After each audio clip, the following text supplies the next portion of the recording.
So when LeBron was here, which one was his locker? That one over there? Ah man, Dadam, right? Oh, King James, beautiful, right? Can we turn out here? So these are the Heat culture rules. Okay, so our players must have 7 to 8% body fat. It's fine. I'm Greek. I mean, even our yogurt is low fat. I come out here, get my sun chair, ride my short shorts. I come up to the tie, so I don't have tan lines. And I'm not sure if this is possible, but can I have his locker? Right? That I can have his locker. Right? When he sat at his locker, right? Which cheek did he sit on? Second, players are not allowed to have their hands on their knees. Hey man, let me tell you something. This is not a problem for me. It's not a problem for me. But it is a problem for someone in my household. Yes. Messed up, you know, because the shorter my shorts get, the more kids I have. The left cheek or was it the right? You know, because I want to be able to replicate his greatness. All players must eat lean protein, complex carbs, and no processed food. Right? Can I still have Oreos though? No? What about the Oreo teens? Can I do the teens? You know, I can't do a celebration too fast, because if so, I fart. But let me ask you this one thing. Can I still eat booty? Yeah, you know why? Yes, Greek freak, baby, yeah!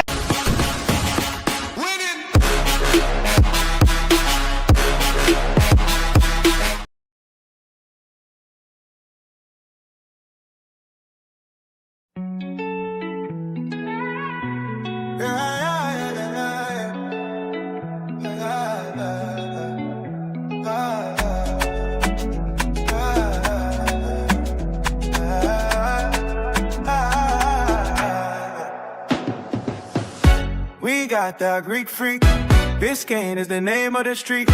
Next summer, that's where we'll be. Cruising down through clouds, holding a trophy. We got the Greek freak. Biscayne is the name of the street. Next summer, that's where we'll be. Cruising down through crowds, holding a trophy. The Godfather did again. It's time to begin. The Heat's gonna win with the 7-foot Nigerian. Two big boys to make big noise. Best duo in the East.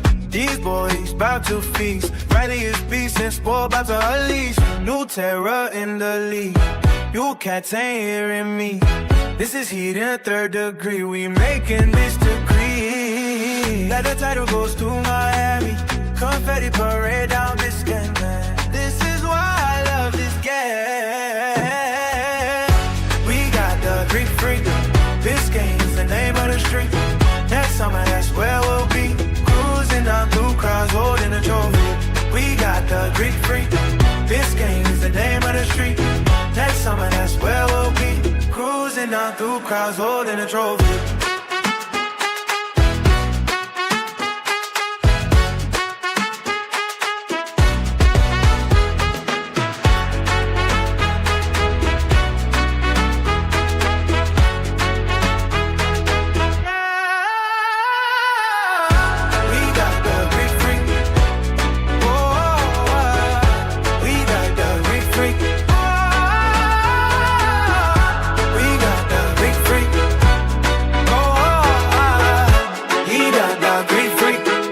Down through crowds holding a trophy.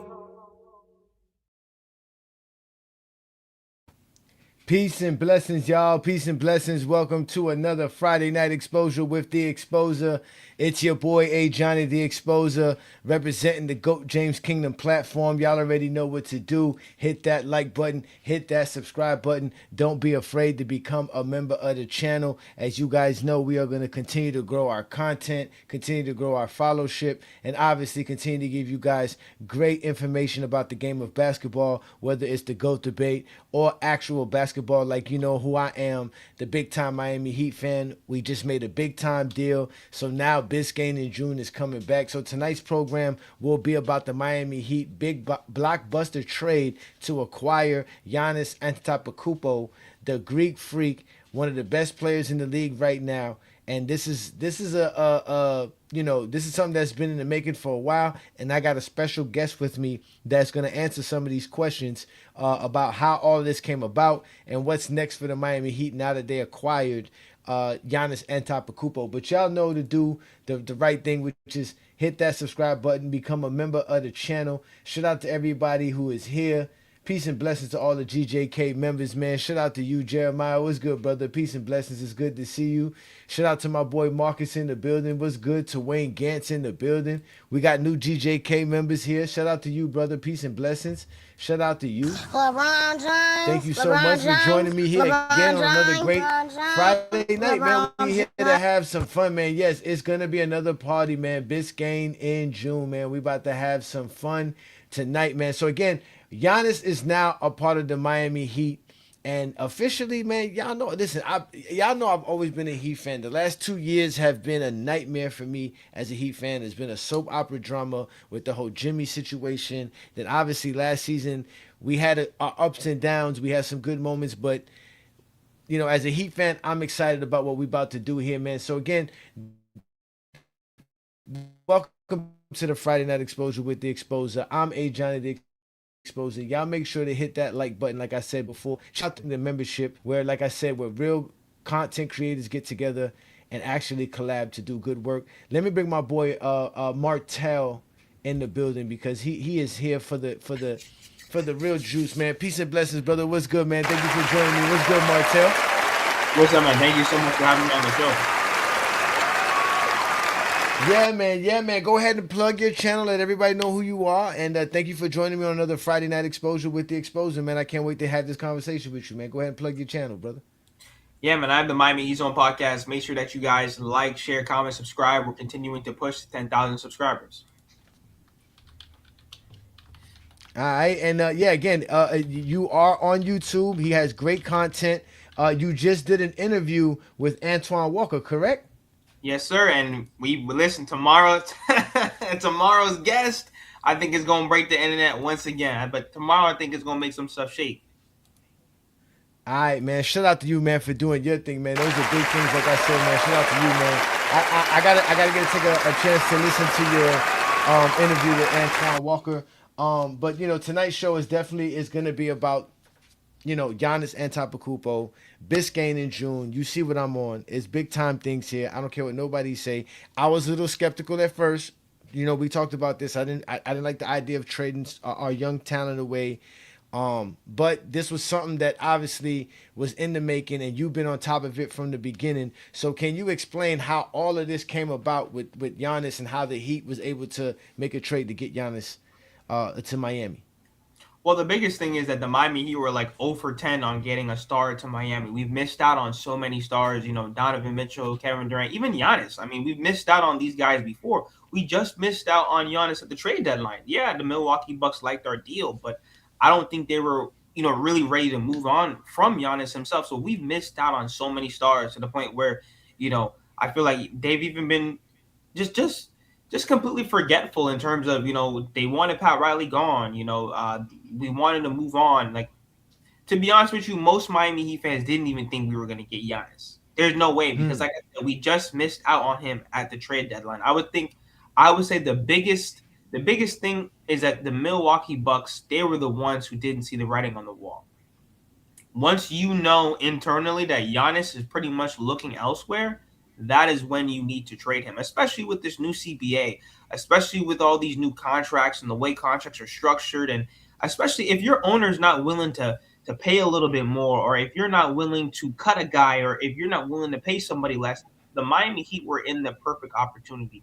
They were realistically the only team that pretty much had the best deal. Yeah, Boston was out there, but we had the first round picks, we had the young guys, we had the contracts. We were really the only team within the Eastern Conference that could have made the move, because, you know, you have the Knicks, where, think about it, Brunson's taking less to keep his team. You have the Detroit Pistons, where they're still a young team. You have the Orlando Magic, they gave up all their picks for Baines. You know, then you have Cleveland, where if they're not willing to trade Mobley, which they're not, no deal. Yeah, and same thing like with the Orlando Magic. If you're not willing to throw in Paulo, there's no deal. So I think, really, besides us missing out on the stars so many times, the Miami Heat had the best overall deal that the Milwaukee Bucks wanted. They wanted young guys. They wanted picks. They wanted favorable contracts. They wanted guys where, at least if you trade them, they could possibly flip them, and they can still flip Tyler Hero, you know, to the Detroit Pistons. They can still flip Khalil Ware to the Los Angeles Lakers, as long as taking all of our picks. So I would say how this really started us missing out on Giannis and other stars for so many years, but also we had the best overall package. We might not have had the best pick in the deal, the best player in the deal, because the whole Jaylen Brown rumors and all this other stuff, but we had the best overall deal that the Milwaukee Bucks wanted.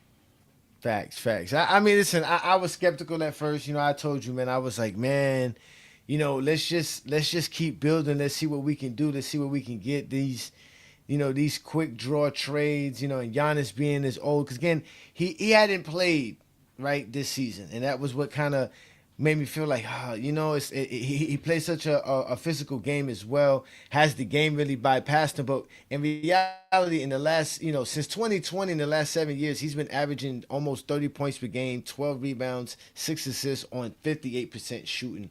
He's a monster. Like, you know what I'm saying? Adding him is not going to be a bad choice at all. So with that being said, you know how I felt about the trade. Did you want this trade? Was this a trade you was looking for as far as a Heat fan? Were you looking forward to making this trade? No, I think I was really maybe one of the few people who didn't necessarily want Giannis off the rip. And it's not that I didn't want Giannis, but we were gutting our roster. I mean, think about it. We finally get Kasparis. He's a 6'5" point guard. We finally get the point guard that we needed outside of BBL Lowry. We haven't had that point guard. We had Kyle Lowry. He was out of shape, overweight, eating burgers and shakes. And then now you're finally giving a guy who was projected in the lottery. He fell to you. And not saying that, that these guys are better than Giannis or whatever the case may be, but I'm just looking from a team and the structure of a team. You get a 7-foot monster in Khalil Ware who can shoot threes and space the floor. But he's beefing with Spo. Yeah, we gave up Jaime, which he could have been 6th man of the year. And then, like I said, we're also giving up our picks. So then you're giving him up for a guy in Giannis, which, Giannis was dominant last year. Man averaged 30 points. But he's going to be 32 years old. He had about 2 calf strains alone last season. And with all these calf strains, I mean, look at Tatum. Look at how... You got to be cautious with those. Yeah, you got to be very cautious with those. So he had 2 calf strains, 1 groin injury, and he wanted to come back last season to play. And, I mean, think about it, to the point where he was beefing with the Milwaukee Bucks. I love the energy. I love the fight. I love the whole competitive spirit. But, my man, you're done for the season. If we let you play, we can't even flip you later. So I liked our young talent, and just looking at the NBA, and I'm not saying that this young core was anything like OKC or the Spurs. It's just I didn't like the risk. Michael Wilbon really made it clear. Giannis hasn't been past the first round since 2022 for whatever the reasons are. He hasn't been past the first round since 2022. And that's a lot when you're going to now try to pay a star a $300 million contract at 32 years old. Is it worth the risk? We shall see. I think Pat Riley, he really wanted to get this done. This is pretty much his last big move before he retires, which I understand. He wants to go out on a championship, and he's willing to push in all the chips, and I have to respect that. That's what the Miami Heat do. Chris Bosh, he made a very good point. When the Big Three was formed, there was only 6 players on the roster once the initial Big Three move was made. So we'll see. Yeah, but no, of course. I tell people that too. I tell people that too about the Big Heat when the Big Three came together. And I agree with you with all that you said. I didn't want to do it. Remember, we talked about it when I was on your program. I said, man, I really just want to just see what we can build, see what we can do, clear up some cap space. But obviously the trade was done, right? Pat Riley, this is what Pat Riley does. He doesn't care about no young players. He'll gut it out. He did the same thing for LeBron. He did the same thing for Shaq. He basically did the same thing when he got here for Alonzo Mourning. He got rid of some players to get Alonzo over here, right? So that's Pat Riley's thing. That's what he does best, man. So, we got him. It's here now. But we did have to gut a good portion of our team. I think we sent 4 players over, plus some draft picks, obviously. So now we have to fill the roster, right? We have to do all this stuff to fill the roster. But I wanted to show you something first, and I wanted to get your take on what the Heat would have to do to fill the roster. I don't know if you've seen this, but I saw this post the other day. It's a page I follow on Instagram. But they were breaking down the Heat salary cap issues and their roster issues and what they have to do. Not necessarily issues, but basically what their situation is and what they would have to do to help, fill in some voids that we obviously have now. With Giannis Antetokounmpo and Bobby Portis joining the Miami Heat, their salary cap is going to look a lot different heading into next season. Together, Giannis and Portis make nearly $73 million, so the Heat had to include one of their big contracts, and they went with Wisconsin native Tyler Hero, and then they also included Kalel Ware, Jaime Jaquez, and Kasparis Yakachonis. The trade also included 3 first-round picks, a pick swap, and a second-round pick. But this is still an incomplete look at their salary cap sheet because there's 3 more players that still need to be updated. First, Nikola Jovic's new extension kicks in next season at over $16 million. And then Norman Powell and Simone Fontecchio are both set to become unrestricted free agents unless the Heat can re-sign them by June 29th. Obviously, they'd love to bring back Powell, as he's the perfect complement to Giannis, but according to Brian Windhorst, they might struggle to do that. He's probably going to get an offer of at least $20 million in free agency. The problem for the Heat is that they're currently hard capped at the first apron following the Giannis trade, and they still need to fill in at least 4 more roster spots. Even if they're all at the minimum, that doesn't leave enough room for a competitive offer to Powell. Now, theoretically, if they could get Andrew Wiggins to opt out of his player option and renegotiate and extend his contract, that would open up more flexibility, but it still wouldn't be guaranteed to work. So we'll see over the next few days how the Heat go about restructuring their roster around Giannis and Bam, and who will be on the team with them heading into next season. All right, so you hear that. So what can the Heat do now to help fill in these pieces and these voids, to help fill out the roster for Giannis and Bam? So this is a very good breakdown, and I feel like there's a lot of people not talking about a few aspects. One, they should have never have paid Nikola Jovic. I don't understand what the rush was for. At the point in time and when they paid him, he did not prove anything deserving of a contract extension. And this is why you don't pay guys so early. Where was Nikola Jovic going to go? So now you give him a contract extension, not worthy of it, hasn't worked for it, hasn't earned it, and then now it's kind of biting us in the ass because you could have gave him less. He's not going to say no. No one's going to pay him. He barely played last year. So you could have gave him less now. Now is when you say, yo, listen, we're about to go on this title run. We're going to tweak your deal. And now you lock him into a cheap deal going forward. Because one thing about Andy Ellisberg, he's the king of the cap. He's the king of contracts and and structuring things for the future. And he understands how the cap works. That was one of their mistakes already. The Norman Powell situation, I think they lose Norman Powell only because why would Norman Powell take less coming off of an all-star break when he's in his mid-30s when this could potentially be his last payday? So why on earth is he going to take less money coming off of an all-star break? But this is the thing. You're seeing guys like CJ McCollum and, Trae Young got a bag, but that's with the Wizards. I haven't seen any team step up to the plate yet to at least offer, Norman Powell that big time money that he's looking. He's at least looking for 20 to 25 minimum per. But I haven't seen any team step up. The only team that may be willing to do that is the Detroit Pistons. Same with Andrew Wiggins. What is Andrew Wiggins willing to do? Is he willing to restructure his deal and then get more money long term down the line? Maybe the beginning few years are a little bit cheaper to help out the Miami Heat, and then down the line we pay him a little bit more. So I know that you want to say, well, what can the Miami Heat do right now? There's a lot of things that's out of their control. Like I said, what is Norman Powell going to do? What is Andrew Wiggins going to do? Those are the 2 biggest things, but they need Andrew Wiggins. I think that, once again, he fortifies your front court along with Bobby Portis. I feel like a lot of people aren't talking about that as well. Yeah, we got Giannis, but we also got a plug-and-play player in Bobby Portis. I think he's a definition of a Heat culture type of guy. Fire, passion. He's always willing to play 110%. So you have Bobby, you have Bam, you have Giannis.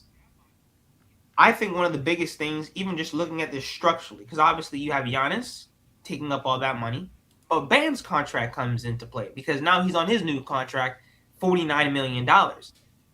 This is where we need to hold Bam to the highest standard. What I mean by that is because think about it. They mortgaged the future for Bam. They said, Bam, you're the only untouchable guy in this deal. We are going to build this team around you and Giannis. Giannis is great. We're going to need Bam at a bow now to be as great as he's ever been and hold him to the highest standard. Every single year, Bam has these stretches throughout the season. He's averaging 9 points and he's afraid to shoot and all this type of foolishness that goes on. We cannot afford that anymore because this team goes as far as Giannis and Bam will take them. So structurally, Facts. like They're gonna be one of the best duos in the game. They're gonna be the best duo in the East. They're the best duo in the East. I don't care what nobody tells me. 100%, Best duo in the 100%. East. But when it comes to their contracts, like I said, obviously they're gonna have to get vet minimums, and this is another thing. People aren't talking about this at all.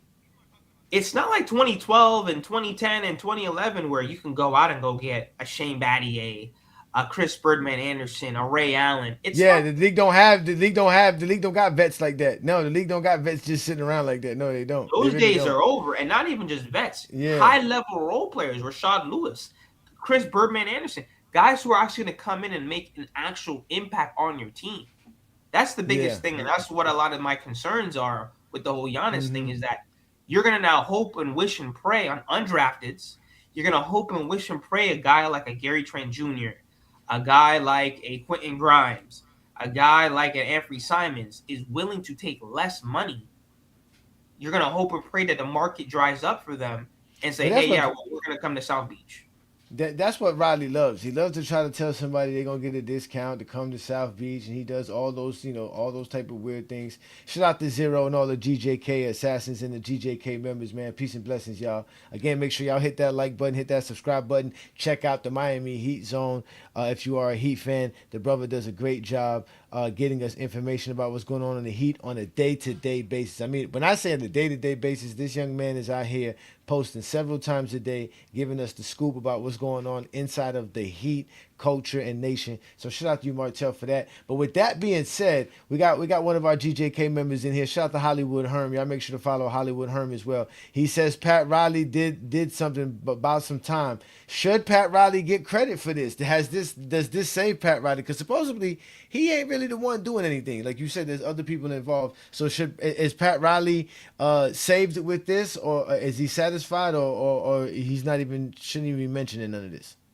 Well, I think there's a huge narrative that is spewed that, like, one, Pat Riley's come out and said that he is not the main guy. So what he means by that is it's a brain trust. They work together. Mickey Arison, Nick Arison, Andy, Adam Simons, they are all on the same page. They all work together, and they make collective decisions. Pat Riley is the face. He's the guy that you're going to see every day. He's the one that's going to take all the bullets.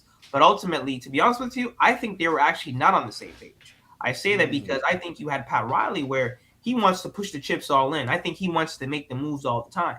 But then you also potentially have Nick Arison and the Arisons specifically, who they kind of want to be young. They kind of want to stay flexible. They don't want to go all in right now. And I think that's kind of what the dilemma was throughout these few seasons. That's why you saw this whole blended build.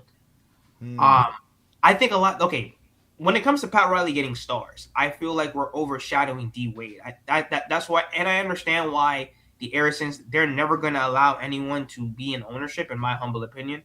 I don't think they're ever going to allow anyone, and that's for a whole nother conversation. Yeah. That's a whole other conversation. They might get bought out, but they make enough money outside of the NBA to not have to be bought out. So no. Like the Arisons will never allow someone else to come in. You know what I'm saying? But like I said, that's a whole other topic. Yeah. I think that D Wade, he doesn't get enough credit. I think that D Wade got most of the stars in Miami. When you hear Shaq said he came to Miami because of D Wade. Okay, I mean, not saying that Pat Riley didn't have that influence, not saying that Pat Riley didn't structure the culture for the Miami Heat organization and the framework and the day-to-day operations, but even when you look at LeBron James and Chris Bosh, they came because of D Wade.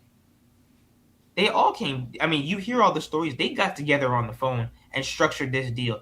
Pat Riley was really just, once again, the face, the facilitator, the one moving the pieces. Same thing with Jimmy Butler. D Wade was in Chicago and was like, yeah, man, listen, you should go over to Miami eventually. When you're ready, go over to Miami. So I'm not saying that I think that he got Giannis in this specific way because, once again, we didn't really have some outside influence. But I would say most of the guys, Norman Powell, Terry Rozier, Victor Oladipo, Jimmy Butler, LeBron James, Chris Bosh, they all came to the Miami Heat because of D Wade. But like I said, I think with this specific deal, yes, Pat Riley does deserve his flowers. He was able to close it out. Pat Riley, the old godfather, man. We love some Pat Riley down here, boy. He get away with murder with us, boy. He got the city on lock, man. Shout out to Pat Riley, man. He the man, man. So shout out that. So with that being said, obviously the next thing is all right, we got Giannis. We got a roster together. What can our boy Spo do with Giannis? And how will he, utilize what he has now with Giannis, Bam, and all the other pieces that's going to be put together. What do you think about that? What do you think Spo could do with this? He's gonna have to cook. I mean, I think he does a great job when he's given star talent. I feel like he was given one of the most complex trio of ever because you have LeBron James and D Wade, where they weren't even taking jump shots. I feel like a lot of people also glance over that. You had LeBron James and D Wade lobbing it, throwing it up. I think those are some of the best highlight clips in NBA history where you have LeBron James and Chris Bosh alley-ooping it. They were literally everybody was alley-ooping it to each other, and they made a collective decision to not shoot the basketball. Mm-hmm. Chris Bosh made it clear that in training camp, Spo made it clear everyone needs to get out of D Wade and LeBron James' way. Yeah. They're gonna operate within the paint, and everyone else needs to move out the way. So I feel like we haven't seen a big man duo like this. I think maybe since Anthony Davis and DeMarcus Cousins. I think the defensive now you have two guys that are on the same level defensively in terms of they can switch guard 1 through 5, they can block a shot, they can guard up, they can guard down. It's going to be very interesting to see how Spo's going to do this. Like I said, I know a lot of people said that, how is this going to work? And Bam and Giannis can't shoot. I think that Antonio Walker, he made a really good point, like on my show, saying that Giannis won a championship without being able to shoot.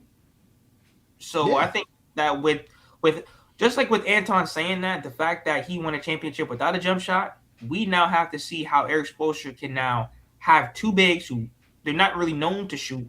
How can they operate together and coexist? It's gonna be fine because Bam could play in the perimeter and so can Giannis, right? Because Giannis could dribble. Giannis is a good passer.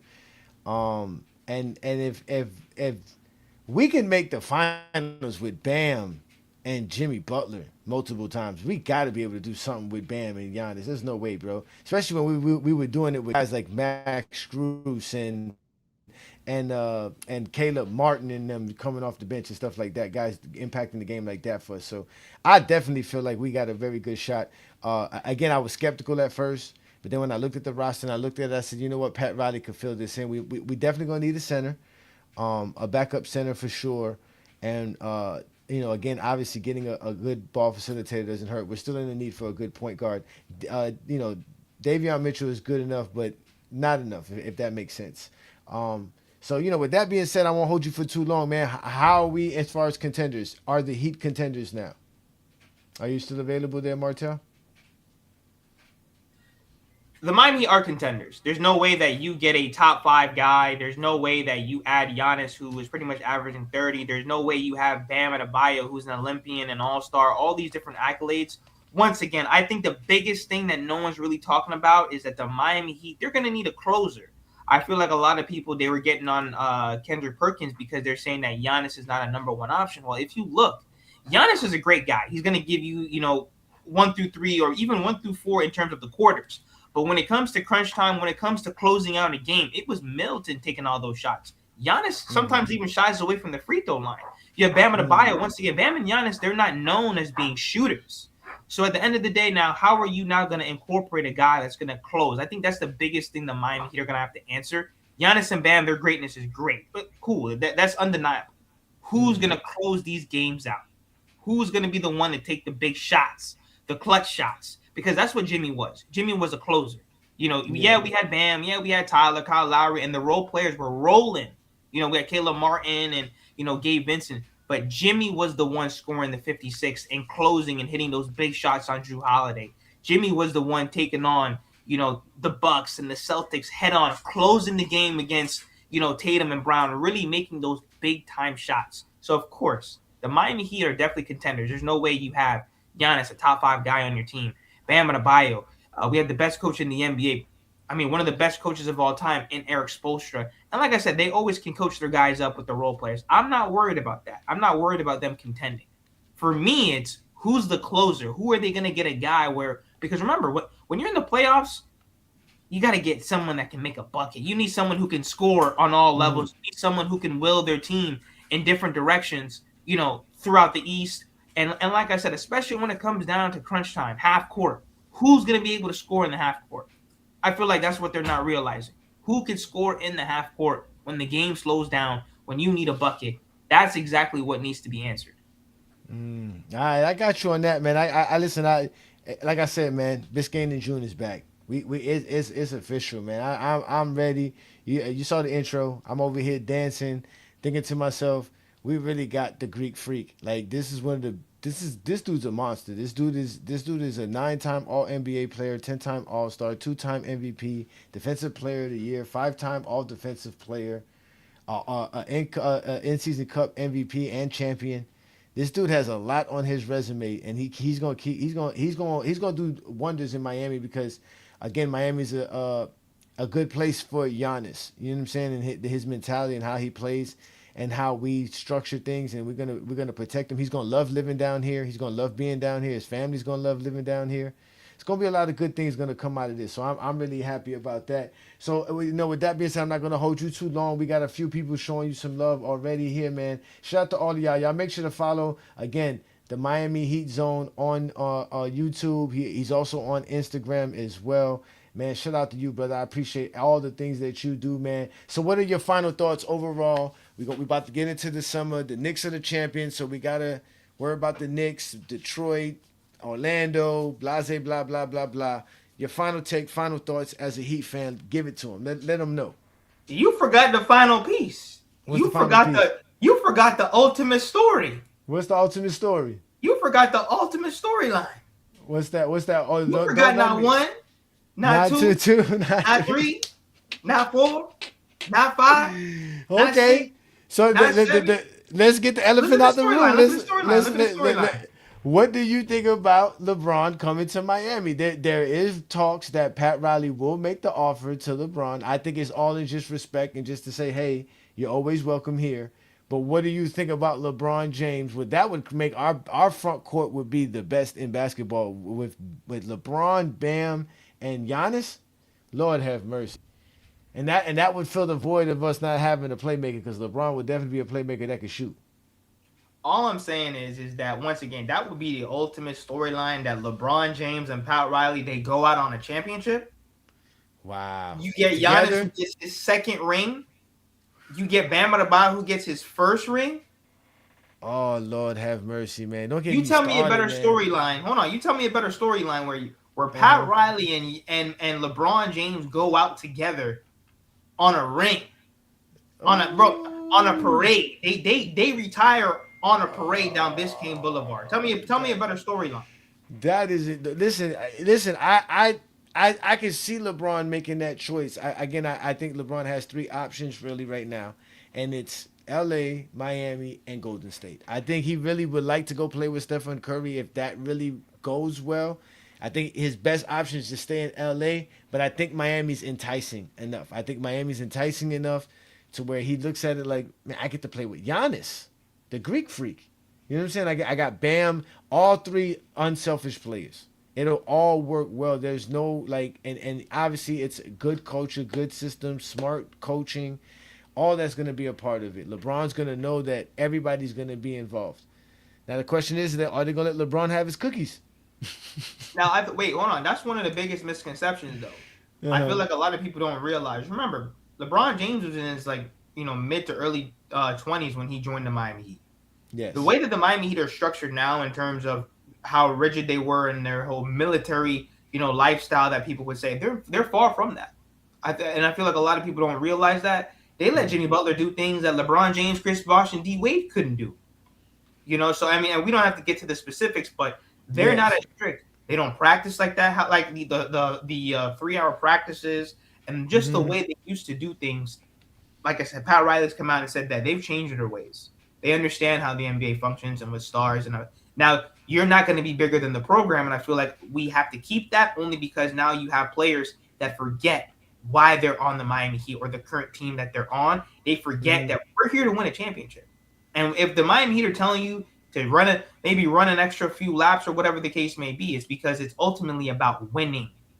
It's about winning, and that's really what Miami's trying to win. This clearly shows Miami's trying to win, because Giannis had said to have had 4 other teams that had said that they would give him an extension if he agreed to go over there, and he told them that he wouldn't accept an extension for those teams at all. And Miami was one of the 5 teams, the only team from the 5 that he was willing to go to, that he was willing to do an extension with. So they're gonna have to pay him, obviously. So he's gonna get his money, which is fine. He's a star. He's an international star on top of that, so he's going to bring some of that recognition as well. We do have a Greek community down here as well in South Florida, so everything's going to go well with Giannis being down here, man. So, yeah, like I said, man, I appreciate you coming here, man. It's great, man. Like I said, man, Biscayne in June, man. All you haters, ain't got only people we got respect for right now is the Knicks, and it's only for a little bit because they champions. But once that, once them schedules come up, once them rosters are filled, it's a wrap, man. It's all heat from here on out, man. I appreciate you, Mike. Again, let everybody know. Before we close, just remember, look at what LeBron James was able to do against the Houston Rockets. He was manhandling them by himself. Facts. By himself. Yeah. So he's not going to have to will himself. He's still going to have Giannis. He's still going to have Bam. He's still going to have some decent role players left to help him. He's not just going to be by himself. To me, let's not forget Davion playing 94 feet. Let's not forget that. Yeah. To me, the Lakers made a huge mistake. They should have never paid Austin Reeves that money. He's another Tyler Hero. Austin Reeves is not a max player. He's not a two-way player. To me, the only way you're a superstar in this league is if you're a max, is a two-way player, or your offense is well above the defense that's going to be guarding you. But he is not. But Austin Reeves is not a max player to me. Listen, they paid him though. They love him. He sells jerseys. He sells tickets, man. So again, this is Martell from the Miami Heat Zone channel. Again, the brother's doing his thing. He stays giving us great content. I always stay following you. But before we go, I've never asked you this. Before you get up out of here, who is your GOAT if you have a GOAT in basketball? It's going to have to be LeBron James. I mean, like, I understand a lot of people, they get into this heated debate. Just off the rip, like I said, LeBron James is the most complete basketball player. Obviously, we want to compare talent and gaps and who is available and play style and everything like that. It's just, but in terms of what I saw with my own eyes, the types of run and just the dominance, I understand people want to say, oh, the East was weak or whatever the case may be. You got to play who's in front of you at the end of the day. So I don't really get into the whole, East is weak. Now, did LeBron James fall short in certain areas? 100%. And just like how every player, I think, in the NBA, they fall short. They sometimes don't always live up to the hype or the potential of what we think they should. But I don't think that takes away from the overall greatness. And like I said, even right now, there's multiple teams, there's multiple players winning a championship. We've had a different championship every single year. There's been a different champion. And just because of just availability and matchups, and there's so many different reasons why players and people don't understand one or two things could shift the entire NBA. I feel like people don't realize if in the bubble, if Bam and Dragic don't get hurt, I'm sorry to break it to you, but LeBron and them boys is going down. Jimmy Butler was able to will them to 6 games by himself. Or if Tyler Hero don't get hurt against the Nuggets. Hold on, no, and you're even selling yourself short there. BBL Lowry gets hurt with his hamstring. Tyler Hero breaks his hand. Victor Oladipo season-ending injury. There's a lot. So like I said, there's a lot of different things on those runs. Imagine you have a healthy Victor Oladipo, playing against the Nuggets. Imagine if you have a healthy Tyler Hero. So there's a lot of different reasons why teams don't win championships and why players fall short.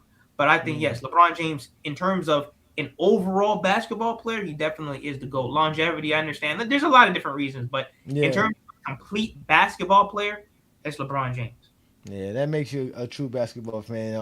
Again, us Heat fans, we real basketball fans, man. So again, shout out to you, man. Thank you for joining me on the Friday Night Exposure with the Exposer.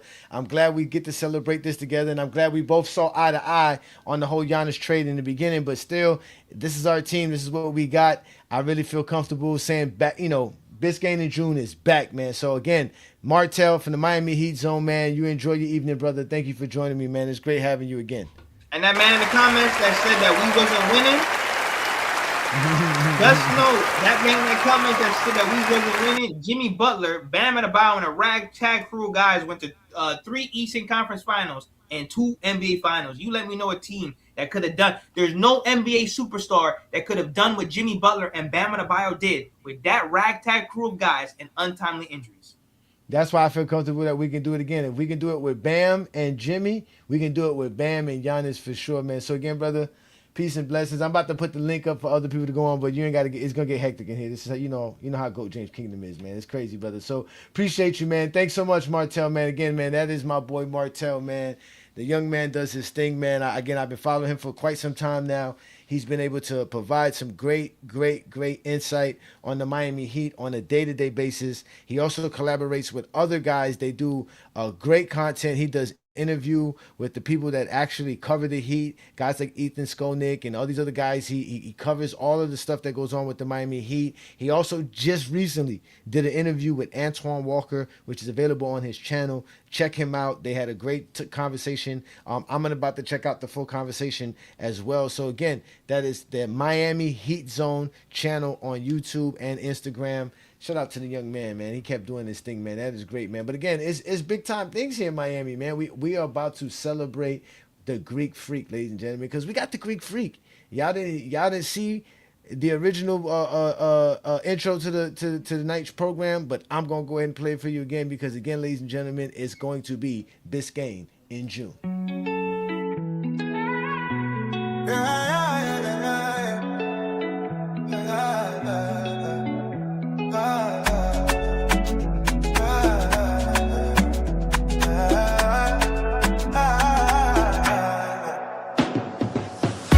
We got the Greek Freak. Biscayne is the name of the street. Next summer, that's where we'll be. Cruising down through clouds, holding a trophy. We got the Greek Freak. Biscayne is the name of the street. Next summer, that's where we'll be. Cruising down through crowds, holding a trophy. The Godfather did again. It's time to begin. The Heat's gonna win with the 7-foot Nigerian. Two big boys to make big noise. Best duo in the East. These boys bout to feast. Riley is beast and sport about to unleash. New terror in the league. You cats ain't hearing me. This is Heat in 3rd degree. We making this degree. Let the title goes to Miami. Confetti parade down Biscayne. This is why I love this game. We got the Greek Freak. Biscayne is the name of the street. Next summer, that's where we'll be. Cruising down through crowds, holding a trophy. We got the Greek Freak.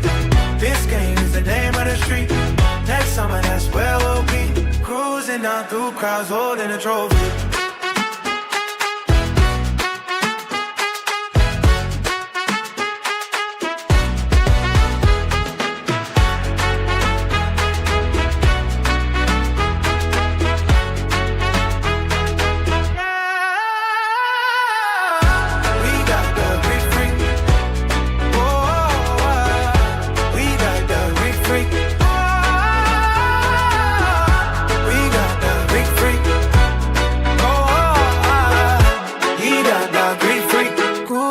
Through crowds holding a trophy.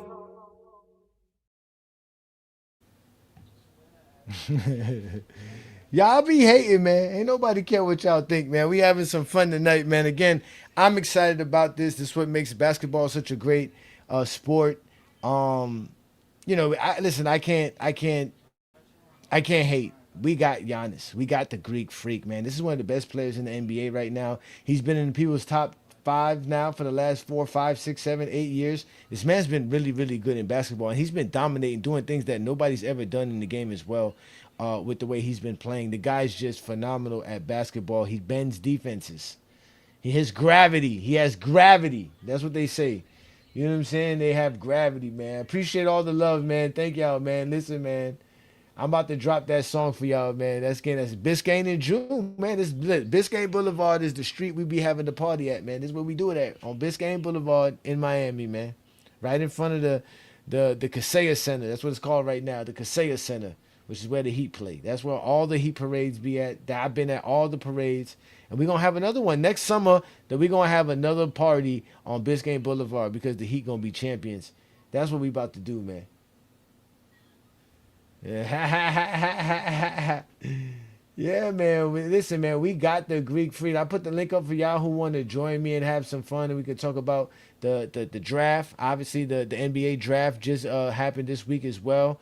A lot of young talent got picked up, and I'm not gonna front. I don't watch college basketball, so I don't have no idea what any of these young players are gonna be able to do in the NBA. But if y'all know, let me know. I'm always willing to learn. I'm always willing to get new information about players. These young dudes. That dude, the Bansta, looks like he's gonna be great.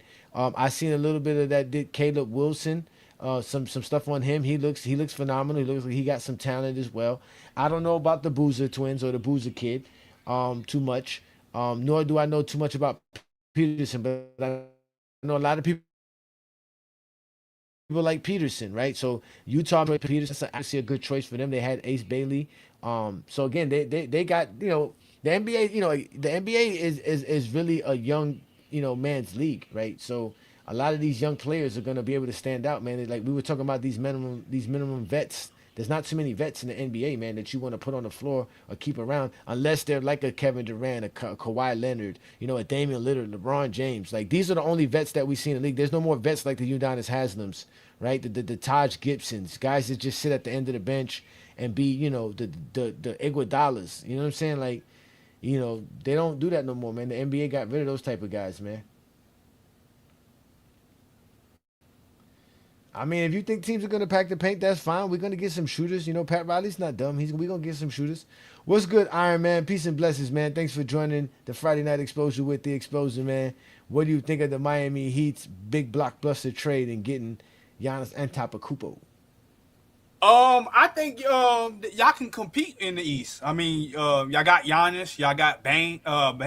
I mean, they gonna be a problem in the East, man. Without a doubt, we're going to be a problem in the East, man. There's no way we can't be. Now, mind you, the East is tough, right? You got Boston, New York, Detroit, Orlando, Indiana's supposed to be coming back with Halliburton, right? Now you got Miami, right? So, people are talking about how good Washington's supposedly is going to be coming, right? So, I mean, Charlotte just messed up by trading away Ball, which is kind of crazy to me. So now Ball's going to be in the West Coast. But yeah, the East is going to be fun next year, and the Heat are going to be in it. The Heat are going to be in it for sure. I think Giannis is healthy. Yeah. Do you think y'all can keep Norman Powell? Because I've been hearing that. Not unless they can find a way to restructure. What's his name's contract? Make him opt out, Wiggins opt out, and then they get some more money that way. But I don't even know if I want to keep Norman Powell. Who you think they should get? Who you think they should get? I know y'all. I know you say y'all should be getting shooters, but who else do y'all need? Well, I don't know who's really available right now, but we definitely need a center. We definitely need another a point guard, another backup point guard. Even though in reality we don't, because you got Giannis, Davion, and Bam. So you really do got three good facilitators. You really need to get some shooters. I heard Malik Beasley's available, but I don't know if you want to just try that. But that's something Pat Riley would do. Y'all probably might need to get Rui. Need to touch on Rudy Hachimura. Or Luke Kennard.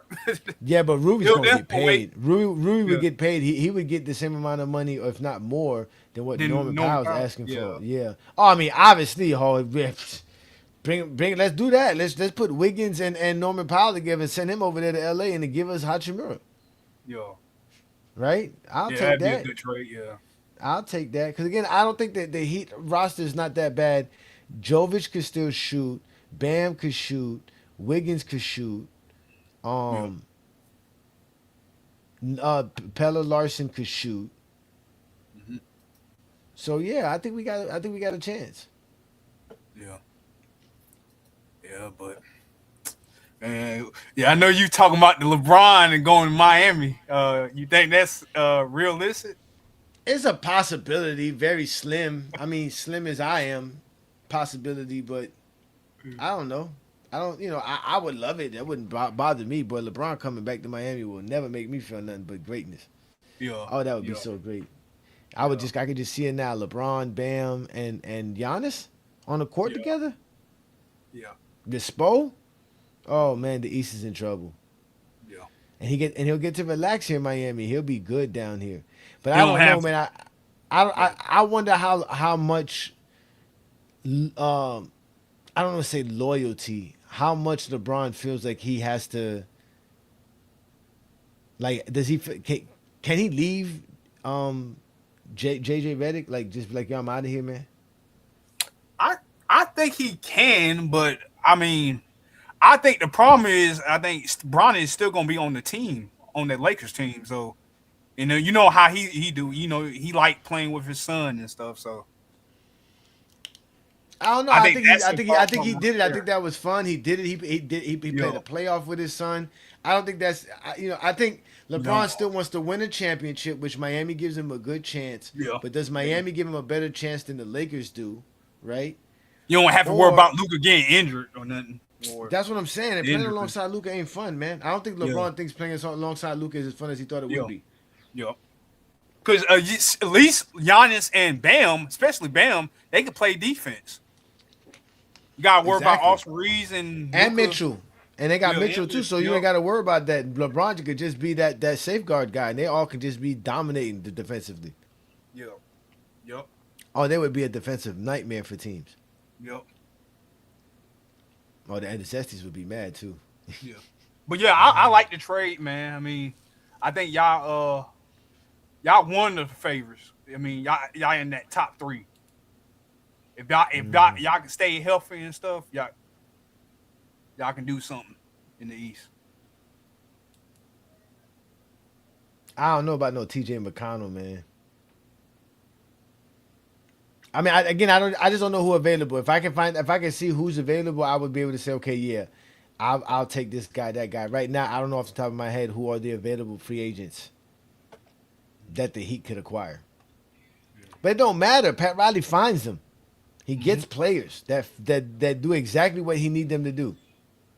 Yeah, he just does, and then sometimes they do more. Like I said, with Gabe Vincent and Caleb Martin and Max Strus. Yeah. These were the type of dudes we were making the finals with. Jay Crowder, even though Jay Crowder was kind of a decent player. Yeah. So your expectation is to go to the finals this coming season. Biscayne in June. What you mean? Expectations Biscayne in June. You ain't see me dancing? Do I gotta play it again? It's Biscayne in June. We about to have a blast, man. Yep. Oh man, y'all don't ask me no question like that, man. It's Biscayne in June, bro.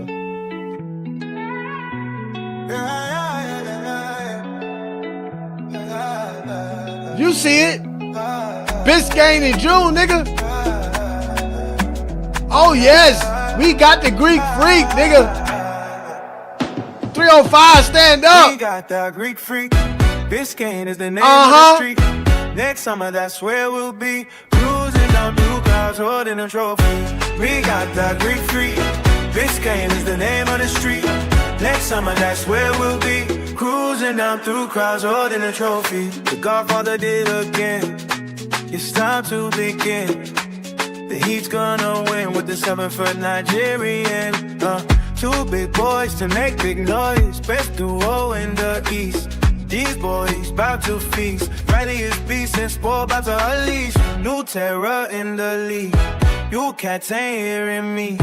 This is Heat in 3rd degree. We making this decree. Let the title goes to yeah, we dropping this track tonight for all the GJK members. This is why Oh, let's go Heat, bitches. Biscayne is the name of the street. Next summer, that's where we'll be. Cruising down through crowds, holding a trophy. We got the Greek freak. Biscayne is the name of the street. Next summer, that's where we'll be. Cruising down through crowds, holding a trophy.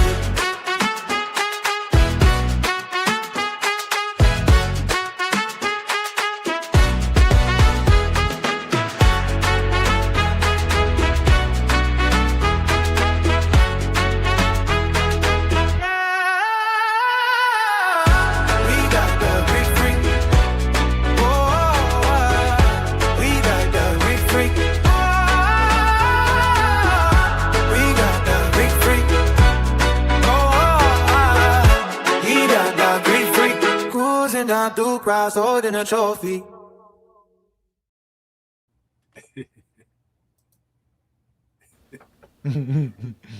Yeah, man. Shout out to y'all, man. We having some fun, man. Yeah, my internet's tripping again tonight, man. Why it be doing this to me? Is it I lagging? restarted my computer on purpose. Yeah, it's lagging, man. It's like it's lagging. It was lagging for you too, right? Not really. Okay, okay. Yeah, he said it fits the Miami theme so well. We about to have so much fun. And I got a Havana one too. I got a Havana mix of the same song too. Yeah, I don't want to listen, man. Like I said, man, this is what we do here in GOAT James Kingdom. We are basketball fans. This summer we're gonna have some more fun, giving y'all some new music. We're gonna do some more film study like we did last summer, where we're gonna go back and watch old basketball games from the early 2000s and the 90s and the 80s. And I think it's about time we have to pull out the 2016 tape, because there's Zesties running around here talking about Kyrie Irving was guarding Stephon Curry in the NBA Finals and shutting down Stephon Curry. No. I know. The nerve of the That was Zesties. really, really, it was like LeBron. It was LeBron that doing that. Oh, don't even. I already went and looked up the numbers. LeBron was out there balling defensively, but on the internet, there's no real footage of that series. I think there's only Game 7 is the only game that's available in that of that entire series. So, but NBA.com, if you have the NBA app and you have the NBA account and ID, you're able to watch the actual games from all the finals from 1991 on. So they're all available to you. So we're gonna definitely do that when y'all gonna do it? Like when y'all gonna show the 2016? Well, we're trying to. This is the thing we're trying to do, because the problem is that it's hard to stream and play these videos at the same time, right? So that's the problem that I'm having. So we're trying to figure out how we can do. Like obviously, I'm gonna be collabing with Inside the Arc, Juan Boy, and Olo to do this with the Hardwood Authority channel. Yeah. But I'm trying to figure out how we can do it, because originally we were just gonna go on our private GOAT James Kingdom members lobby and just have all the GJK members show up there, put the link up for them, and then we could all have it there, and it will be recorded, and then we can just post the recording afterwards and not have a live. So that's the original plan.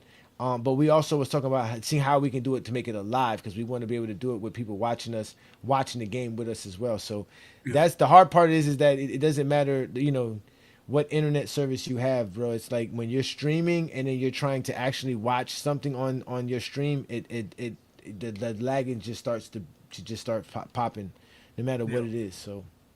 Yeah. But we're going to have some fun this summer, man. So, again, support what we do here in GOAT James Kingdom. Hit the subscribe button. Hit the like button. Also, don't forget to hype GOAT James Kingdom videos. It's a new feature now that YouTube provides to all the followers and subscribers to the content creators that you like. You hype their video, and that lets YouTube know that this is a video that should be out and about for people to, to see. So, again, thanks for supporting GOAT James Kingdom. And, obviously, join us every Friday night right here. And also Sunday afternoons for the GOAT James Kingdom show. Yeah, that's what we do, man. We having some fun, man. Shout out to everybody who's also watching us on FYF Sports Debate. Shout out to Lamont, the #1 scammer in America. That's what the Bulls always do. They always drafting players. That's what y'all do. Draft them. Yeah, this ain't the 90s. Yeah, I wrote on y'all posts, like under y'all posts, and I was like, yeah, Chicago won that. The draft. I think Kalen Wilson pickup, and then the Swain. I think those are two that can help out Chicago in the future, and they can be a threat, in the near future. But it's going to take time. But that's why my thought was on the draft. I think the Bulls won the night. Yeah, the Bulls, they made some moves to try to, I guess, blow it all up and bring in some new talent, which is weird because you almost would think that they had a bunch of veterans. No, they got rid of like Kobe White and all those guys. So, but again, I think the NBA is in a good space. I don't know about these young players. I don't know how long they can last where they're in a league where they're just playing with a bunch of dudes under 30. Yeah. This is definitely the youngest NBA I've ever seen in my life. It's most talent NBA. More Yeah, skill. definitely the most talented. It is the most skilled, Most the most skilled. talented. Yeah, it is. It is. And there's so much going on the basketball court, man. There's so much. Yeah. You can see how easy people are exposing subtle weaknesses or subtle lapses on the other side. Like it's clear as day. It's clear as day. You got to be on point if you want to win a championship. The Knicks showed you that. If you ain't, if you could be up 29 and still lose. Come back, Whew. yeah. Lord have mercy. Lord have mercy. Oh my Lord. Oh my Lord, man. The role players can nowadays they can get you 30 a night. So it's that's kind of difficult to contain these teams because of the role players nowadays. They can score a whole lot of points. Yeah. Nah, again, it's not an easy scenario, man. It's not an easy scenario at all, man. Again, the things that you have to see these players go through, it's not just, it's not waking up next day and listening to Skip Bayless and them tell you some nonsense, man. It's really paying attention. And I'm starting to follow some channels and some pages that are breaking down certain aspects of the game that we need to see a lot more of, man. Because the stuff like the Knicks were doing, the stuff that the Spurs were trying to do, the stuff that we were seeing in these playoffs, man, we saw a very physical playoffs. We saw a very, these guys were really, really playing hard. Like they were trying to win games. But it was just great basketball, man. Up and down, man. Straight up and down, man. So shout out to everybody who's watching us again. This is the Friday Night Exposure with the Exposer. We're talking about Giannis Antetokounmpo joining my Miami Heat, and now we are in the cusp of making a title contention this year in Miami. It's clear as day. There's no more, Jimmy's not really that guy. Bam's really not that guy. We got that guy. And I don't know how many people are going to doubt Giannis now because of one season. I don't know what to tell you. And I know people's like, he never got out of the first round in the last 3 years. It's like, y'all didn't say that about what's his name, Hakeem Olajuwon. Yeah, who could barely get out of the first round his whole entire career. Yeah, it's true. Like y'all don't be talking basketball, man. Yeah, the injuries are a thing. If he stays healthy, though, we got ourselves a star player. Yep. I think this gets him more motivated too, to win another championship. No, he still wants to win. That's why he left Milwaukee. If he didn't want to win a championship, he could just stay in Milwaukee, get paid. No, like they said, he could have stayed there and that's it. But now, like, this is what gets me upset with the Zesty. So now he's supposed to just stay and keep losing. And then I saw the dude Howie just say you hate basketball, talk about they tried everything. They got him Dame, they got him this, they got him that. No, they didn't do enough. Yeah. The league is growing. The league is at a fast pace. Obviously, everything they're doing is not enough. You hired Doc Rivers as your coach. Hello. Doc Rivers. What did you expect? You got rid of another coach within what, like 3 months of him being the coach? Yep. Like, come on. That's true. Then you got rid of the coach that won you the championship. Who was that? Nick Nurse? No, it wasn't Nurse. It was Budenhauser. Yeah, Budenhauser. Budenhauser. Get rid of him. Why? How you get rid of championship coaches? Yeah. That's true. That's true. That make no sense. Mike Malone getting fired. Vogel getting fired. Well, Vogel got fired after a bad season. I don't think Milwaukee had a bad season recently. It was all because of injuries. Yep. I guess we could say the same thing with the Lakers, too. They did have some injuries, too, when Vogel got fired in 22. Yeah.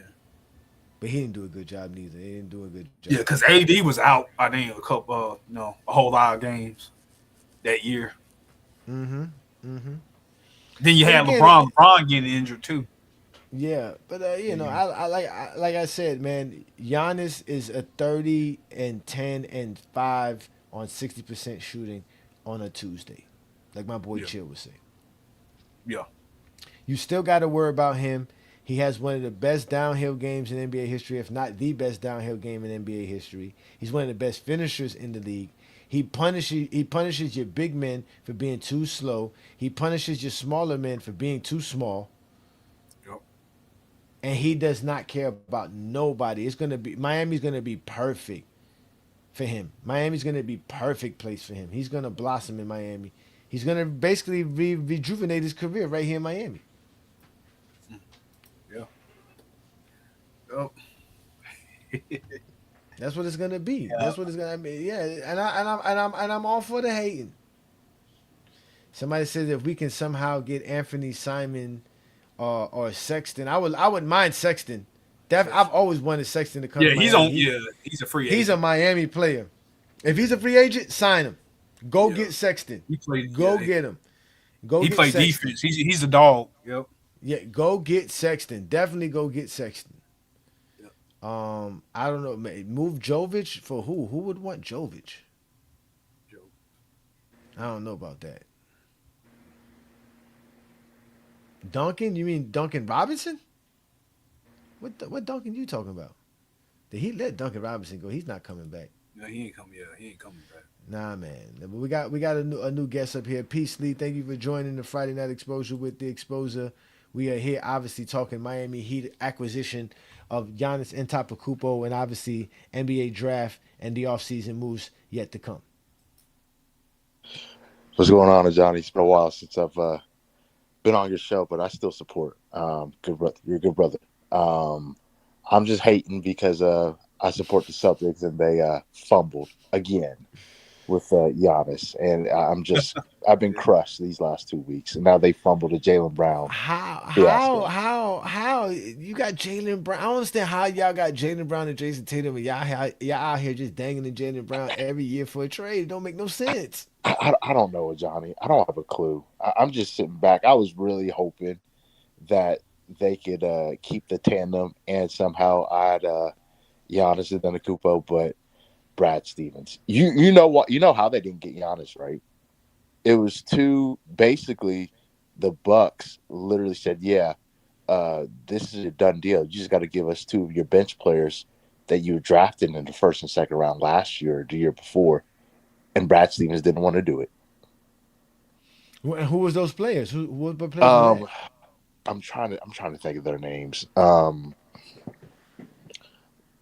of them. I'm actually gonna do some research now. What's his name? I'm looking it up now. For whatever reason, that would be crazy because I think Hugo Gonzalez. Hugo Gonzalez is one of them.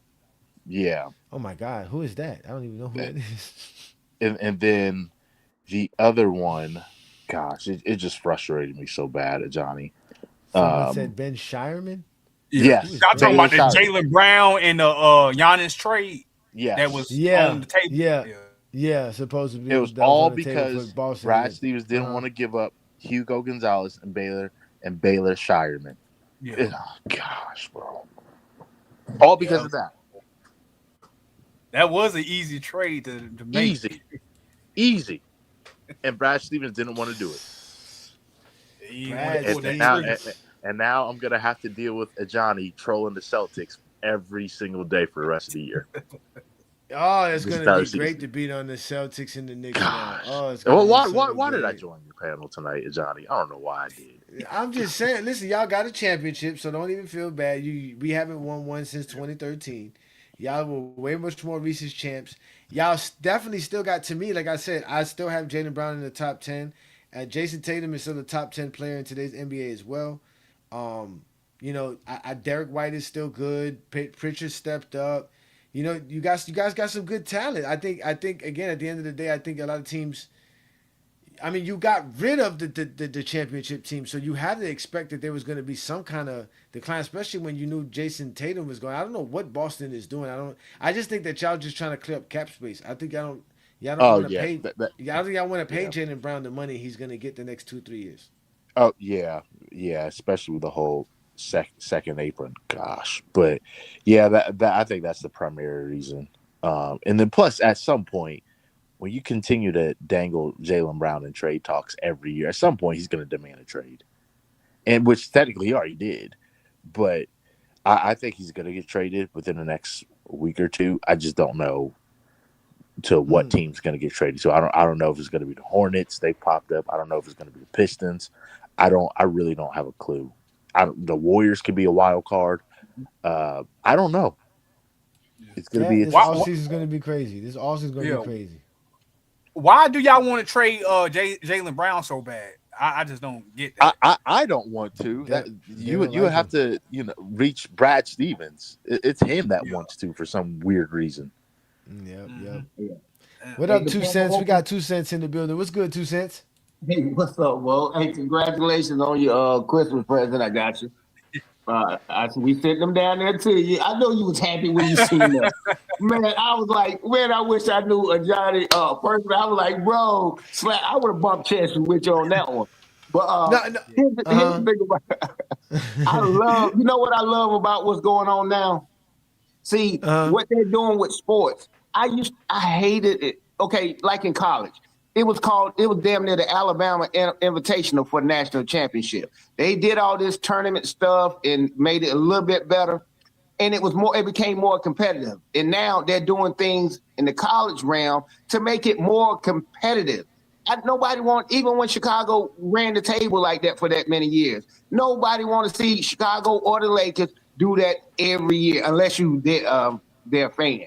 Now it's up. All that stuff they was talking about, Kirk and all them guys. Yeah, we're gonna repeat, man. He might get 4. He might vote-peat. Yeah. You ain't nowhere to be found now. They eating crow because they leveling out this talent. Man, I didn't realize how much great talent is coming in the league. Like each year, each time. Them Kwame Brown years, that shit over. Anthony Bennett, that's over. We're not doing that no more. What's the dude from Detroit? Nope. What's the little dude from Detroit that's the bus? Darko Milicic. Yeah, Darko. Yeah, them days is over. Man, these guys is talented, can change your team, your competition, your upward trajectory. Just like that. And man, congratulations. I know Miami's gonna put some pieces in place. Man, y'all kind of scary. I mean, you got the 20. We talked about this. I was telling people the 2016 draft, the 2017 draft, the 2019 draft, the 2020 draft, the 2022 draft. Like, there's been some real good drafts lately, bringing in some real good talent into the league. Don't let Miami get LeBron in the reunion. We're never gonna hear the end of it. Everybody's going crazy. Everybody's been saying that. I mean, like I said, it's a slim chance. Pat Riley did say he will make the offer. We can't know until the true offseason kicks in, which is after July 4th, which is basically after next weekend. So the 4th is on a Saturday. So I believe that 6th or the 7th or one of those days that week, the NBA free agency opens up, and then from there teams could officially make pitches to players, and then we'll start seeing some signings and some names being taken off the board. So we'll see. I mean, again, Pat Riley is known for doing this. Listen, if you're a shooter, playing with Giannis is where you want to be. I'll still give some props for getting the super. What do they call it? The Heatles over there. That was kind of crazy that he actually pulled that off and it worked immediately. And bro, now that you said it, you said LeBron. I was like, wait a minute. And LeBron might go to Miami just because he played there. He got some legacy there and get him some more chips. And he'll take a haircut just for the simple fact that he played over there. He does have a rapport there. I don't see him going to New York or something crazy like that. But man, you just trying to scare the league. I hope they block that. No, LeBron, Giannis, and Bam. Man, you crazy. Yeah, that's that Chris Paul stuff y'all trying to pull, man. Yeah, that'd be crazy. Again, I think LeBron is. I don't think no team is going to give LeBron the max deal. So maybe LeBron can make somewhere between 25 to 35, maybe $40 million, depending on the team. But if it's a contending team, it's probably going to be lower on the lower spectrum, which is why he probably stays with LA. Because if anything, if I'm gonna take cheap money, stay in LA. And I got still Luka and Austin and its comfortable system, but the Heat is very enticing. And like I said, even Golden State, playing alongside Stephen Curry is something I think LeBron James wants to do. Like he wants to do it. But if Golden State could pitch something nice and put something together for him, he might just go play with Stephen Curry. But again, we'll see, man. That's why I said it's going to be a crazy offseason all across the board. Hey, Ajani. Hey, Mm-hmm. I know you're going to troll the Celtics, rightfully so. But hopefully if you haven't done it yet, can you please troll the Lakers for that Austin Reeves signing? Oh my Please. God, that was terrible. Oh my goodness. He don't deserve Everybody it. hates that signing. I thought it We was. really don't. I thought he got off cheap with them. I thought they got off cheap. I thought he was gonna make more than that. Well, could he have made more? Wasn't he eligible for like 250, 240? No. Ajani, so initially it was, I think, If it was a 5-year deal, it would have been 250. I think it was right? anywhere from 36 to 42 a year initially, and then Detroit were, I guess, somewhat serious contenders to land Austin Reeves. It was just a cover up. They just wanted the Lakers to overspend, which it worked. Rob Pelinka. Man, I hope LeBron leaves LA. They wanted him. Detroit was going to draft Reeves, but he told them, "Don't draft me because I want to go to LA." LA could have gave Reeves wants to play in LA. He wants to play there. Why haven't you said 240? Yeah, the Lakers could have gave him 240, but they ain't that stupid. Yeah, but they gave 185, so it's kind of not too bad. Yeah, that's $45 million a year. Shoot. Yeah, but 185 ain't 240. But I get what you're saying. No, I know that. Yeah. I know that. Yeah, but it's shorter and it's less money. He passed out. He was like passed out on the golf course, man. He couldn't believe it. He got 100, and you know what kind of money he was playing on before? It's little compared to, man. That's life changing. Like that's life $12 changing. million, something like that. Like $12 million, something like that. Yeah, that's crazy. Hey, but back on your Heat. Yeah, I'm still hating. Giannis is not young. Giannis might lose his. I'm hoping he don't lose his wife down there in Miami. Yeah, I almost lost my damn girl when I was in Miami. Man, y'all are aliens down there. Everybody's beautiful. You dress nice and all of this. I mean, if you got well-to-do money, you ain't got to worry about the poking beans or projects or nothing. That ain't what I'm talking about. Man, it is super. I'm looking at it, I'm like, damn, look at that dude's house. He got a yacht pulled up to the back of his damn house. I'm like, it was crazy, bro. I was like freaked out from it. It's so beautiful and clean in those areas. You know what I'm talking about, Johnny. You know that man. Hey, it's crazy that you say that. Yeah, you know, 2 cents. You say that because on my birthday, I took the week off. I rented a hotel room on the beach, and I had a nice room that was really like, you know, it was like 20 floors up. So I was able to see the whole intercoastal. And like you said, man, there's people who have houses, bro, like big houses where they got boats in their backyard. Pulling the boat up, man. Yeah, like they pulling up boats. They got all kinds of. And I'm like, yo, and I mind you, I'm only looking at it in a small, like maybe like a 2-mile radius, right? Because I'm only like 20 floors up, whatever. But still, we're talking about, you know, hundreds of miles of coastline of all these intercoastal where there's all kind of houses and people with boats and stuff in and out of there. So yeah, Miami I tell people it's a rich broke town. There's a lot of rich broke people around here, because there's no middle class. There's no middle class society at all. It's either you broke or you rich. You know, Johnny, just for you saying that, I hope that he go 0-82 this year. Just for you saying that. Oh, I hope, you know what? I hope y'all get real stupid and trade us Jaylen Brown and we send over Wiggins and. you know what? With Brad Stevens at this point, I won't be surprised. I don't get it. I've been telling people about Jason Tatum since 2021, 2022, and telling people how good Jason Tatum was. Then afterwards, I started noticing even that with Jaylen Brown's ability, his ascension. I was like, yo, these are like I said, to me, they've been the best 2 duos in the league for quite some time. Yeah, I agree. It's only recently that we've had some other duos that can step in, like the Jokers and Murrays, and even at that's only in the playoffs. But those 2 have been balling. I mean, for since 2018, 2019, man, those dudes been balling. So, I never understood. I never understood the hate on Jaylen Brown, but I understand it when we talk about it, as far as being black men in America. But other than that, Boston. It's Boston. I thought they like winning. Well, I mean, you would think, but yeah, it's the countdown began. I mean, the countdown's already here, Johnny. It's not a matter of if but when in terms of Jaylen Brown getting traded. It could be tonight, tomorrow, 2 weeks. He's out of here. I mean, I like the guy. I don't blame him at this point, but it's painful. I don't want to talk about it anymore. I was going to ask you about the LaMelo Ball trade to Minnesota. Hey, hold on before you go there, because I want to stay with your Boston Celtics. Yeah. Hey, what's this? Is Timu? Is that Timu? Is that Timu B Lee? But it's all good. No. This is Lee. Yeah, no, it's not the Timu another league. I mean, there's another Yeah, league. Not B Lee. I've been messing with it.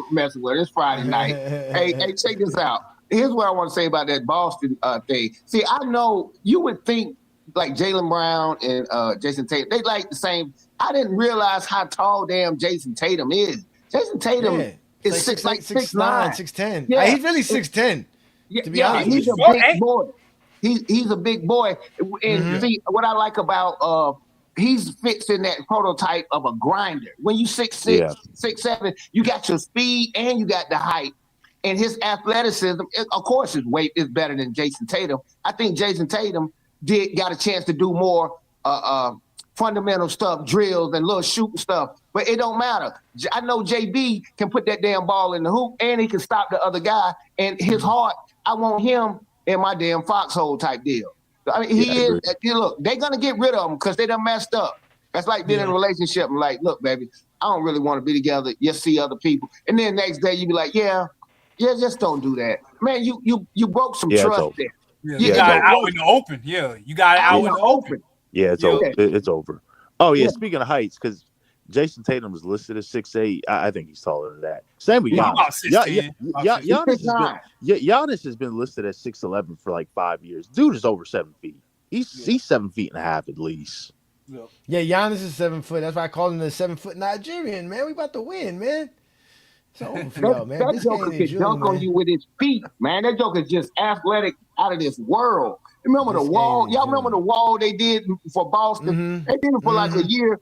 Giannis got his shot right, and now it's hard to stop him. If you play basketball, a guy like him is hell. He's hell on wheels.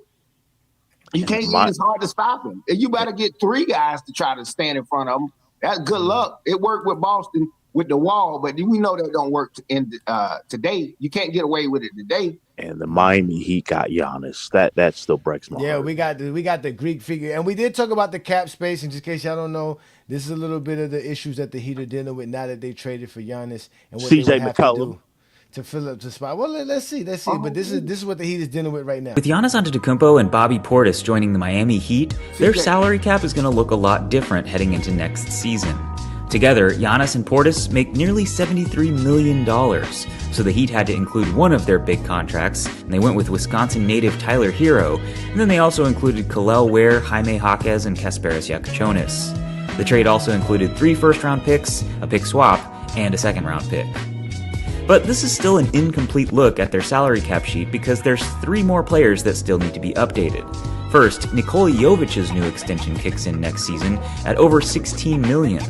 And then Norman Powell and Simone Fontecchio are both set to become unrestricted free agents unless the Heat can re-sign them by June 29th. Obviously, they'd love to bring back Powell, as he's the perfect complement to Giannis, but according to Brian Windhorst, they might struggle to do that. He's probably going to get an offer of at least $20 million in free agency. The problem for the Heat is that they're currently hard capped at the first apron following the Giannis trade, and they still need to fill in at least 4 more roster spots. Even if they're all at the minimum, that doesn't leave enough room for a competitive offer to Powell. Now, theoretically, if they could get Andrew Wiggins to opt out of his player option and renegotiate and extend his contract, that would open up more flexibility, but it still wouldn't be guaranteed to work. So we'll see over the next few days how the Heat go about restructuring their roster around Giannis and Bam, and who will be on the team with them heading into next season. So y'all hard cap. That's the problem. Yeah, we're hard capped with Giannis. We can't go over the first apron because we traded for Giannis. Ajani, all thanks to CJ McCollum with that new CBA.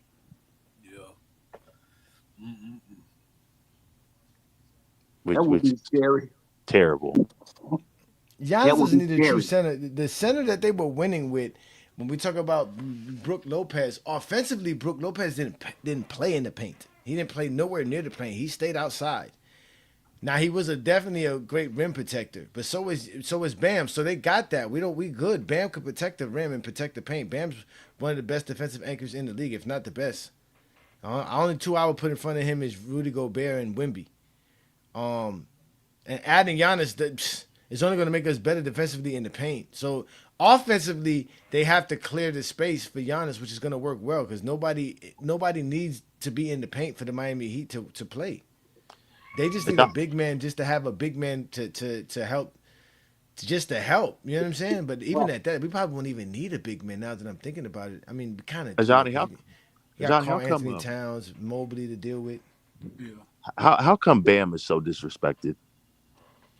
Because he plays in Miami 1 and 2, he doesn't put up the big scoring numbers. And the last 2 or 3 years, people have been waiting for him to be that guy. He just doesn't do it. He just plays within the system, and he takes his shots when he can, and that's really it. He doesn't look to go out there and be like, okay, I'm gonna just I'm gonna score.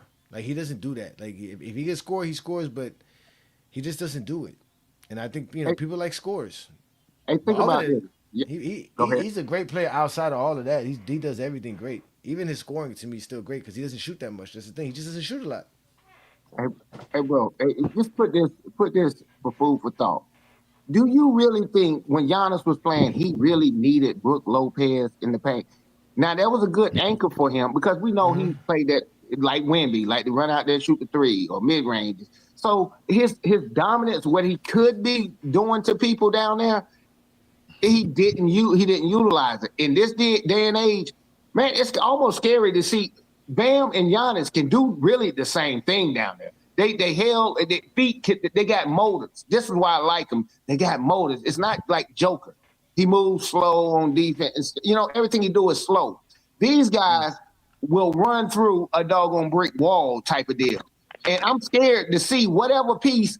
If somebody said what McCollum, I was like, damn, is McCollum up to be able to do something? CJ, I didn't know McCollum was available. If he's available, that's a nice option. I thought I heard somebody say CJ McCollum. I'm like, somebody did say that. Somebody did say that, but that's if he's available. I guess he's available. Again, a lot of these guys I think have player options. I mean, I would like to see what Wiggins is going to do because I think this is the perfect fit for Wiggins because he's so inconsistent. But being that third guy and somebody that we can go to close games, but I just don't know how much we can go to him to close games every game that we need somebody to close a game. I don't know about that. I googled it. Martell made some good points with that. Mm-hmm. I googled it. No, he's not. He just told me. He said, no, he's not eligible for trading. He's not eligible for it. CJ McCollum. Yeah, but what I would like to see, man, I might cry if LeBron came back to Miami. Oh man, I would cry. That would be a big three. Like, yeah, I think that would be bigger than the Bosh D Wade big three in Miami. If you want to be honest. To be honest with you, he could make a storyline out of it and say I got some unfinished business in Miami. Tickets $10,000, baby. No, I mean, think about it. He can literally say, hey, I got some unfinished business in Miami, and I'm going to go there and do my thing.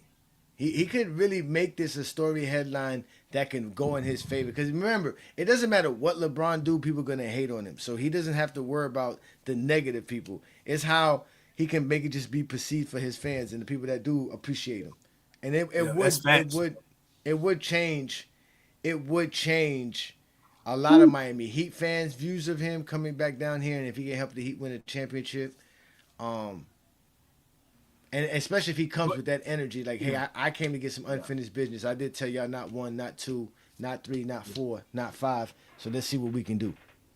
But it seems like y'all like the only fan base that loves him, though. Bro. I think more love. I don't know. There's some Heat fans that don't like that don't really like. They don't LeBron. like him. Yeah, nah. But he does. He's still obviously we still respect LeBron. There's no way we can. Yeah. Like we can't. We're not. Miami fans are not stupid. I mean, the only stupid part about Miami fans is being a Dolphin fan. Other than that, we're not stupid. Wait, Ajani, you don't like the Dolphins? Hell no, the Dolphins suck. They've always sucked. I was smart enough to know that as a kid. I was like, hell no, bitch. Joe Montana, Jerry Rice, bitch. What do you think of the LaMelo Ball going to Minnesota. And Pac-Man 180, no, Giannis is taller than Bruh. 6'11". Sorry. He's 7'8". The locker room with Anthony Edwards and LaMelo Ball in it has got to be pure cinema, man. Oh, They God. got to record that, man. We have to have inside. They got to do like they do. What's that show they do on HBO for the NFL when they go in the locker room and they follow a team during minicamp? They got to do something like that for those two dudes, bro. There's no way Oh, that they're Hard gonna Knocks. let like a Hard Knocks. They got to do a Hard Knocks for the Timberwolves, bro. We have to see what they're doing in the locker room, bro. We have to watch this season. Those two together on the court is gonna be crazy. I can't wait to watch those two together. Oh Lord, this is gonna be this is gonna Yo, this is gonna be great. I'm not gonna lie, this is gonna be great. I don't know what Minnesota's gonna do, but they're gonna be very entertaining because Anthony Edwards and LaMelo Ball on the same team, bruh. That's pure entertainment, man. That's the only thing I can say for right now. That's just gonna be pure entertainment. Good luck with that coach. What's the name of that coach again? I can't think. It's not Finch, is it? No, yeah, it's Finch. Yeah, it's Finch. Finch. Good luck, Coach Finch. But they did get rid of Nas Reed and Julius Randle, which I find odd. I think something happened in the locker room. They wasn't. They, you know what I'm saying? They didn't. They weren't gelling like they supposed to. Too much talk and not enough production. You know, old school guys like to do a lot of talking and you ain't backing it up. That's why I respect LeBron. At the end of the day, he probably telling them what to do with this, that, and other, but that dude's still producing. That's crazy. I mean, hey, man, he still got his breast milk. Yeah. I don't want to hear nothing they talking about. LeBron produced. You know what? One thing I've never heard nobody say through all of this whole week was Milwaukee.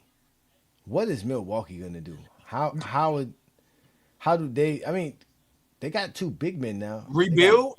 They got Yeah. Turner, Ware, Hero, Jaime Jaquez. Those are four guys that they can literally play right now. Yeah. I wish Miami didn't get rid of Ware, but I understand that they Yeah, had we to. had to. Yeah, no, we had to throw Ware in there. Ware was definitely, and I think the Heat were ready to get rid of him too. Because again, the Heat don't like rookies, man. We do not like rookies, bro. Yeah. And he's super talented. Ware's super talented. Oh, That yes, was he is. They would have stunned Dwayne Wade's growth if it wasn't for us getting Shaq. They would have stunned Dwayne Wade's growth. oh yeah, 100%. Yeah. I'm Shaq glad you opened it mentioned up. I'm glad you mentioned the Bucks because actually one of my favorite players in the draft is actually Nate Ament, who went to the Bucks. When you're 6'10" to 7 feet with that skill set, man, I think What's that skill set? Because again, I don't know Not- too much about these players. yeah. So, Got a high yeah. release. Got a high release on his shot. Great He's handle. athletic. He is athletic Who? for his Who y'all size. talking about? 16. Who Nate. y'all talking about? Just Nate Ament, the Bucks' first draft pick, just Oh, smooth, okay. Yeah.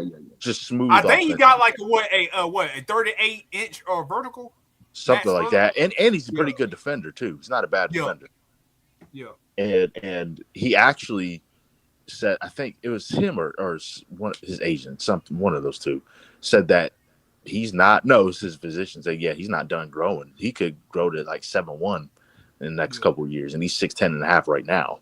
So, yeah, just super talented. He was just a player that I looked at for quite some time. Yeah, he's Yeah. talented. Yeah. Yeah. Mm-hmm.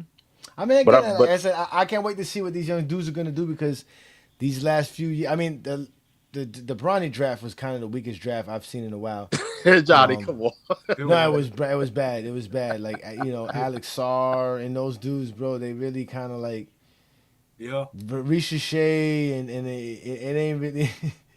Rich ain't doing nothing. Yeah, it's there was a couple of gems that people picked up later on, but it really wasn't that good of a draft. It's not like the Amon Thompson or the Sarr Thompson draft, right? It's not like that draft.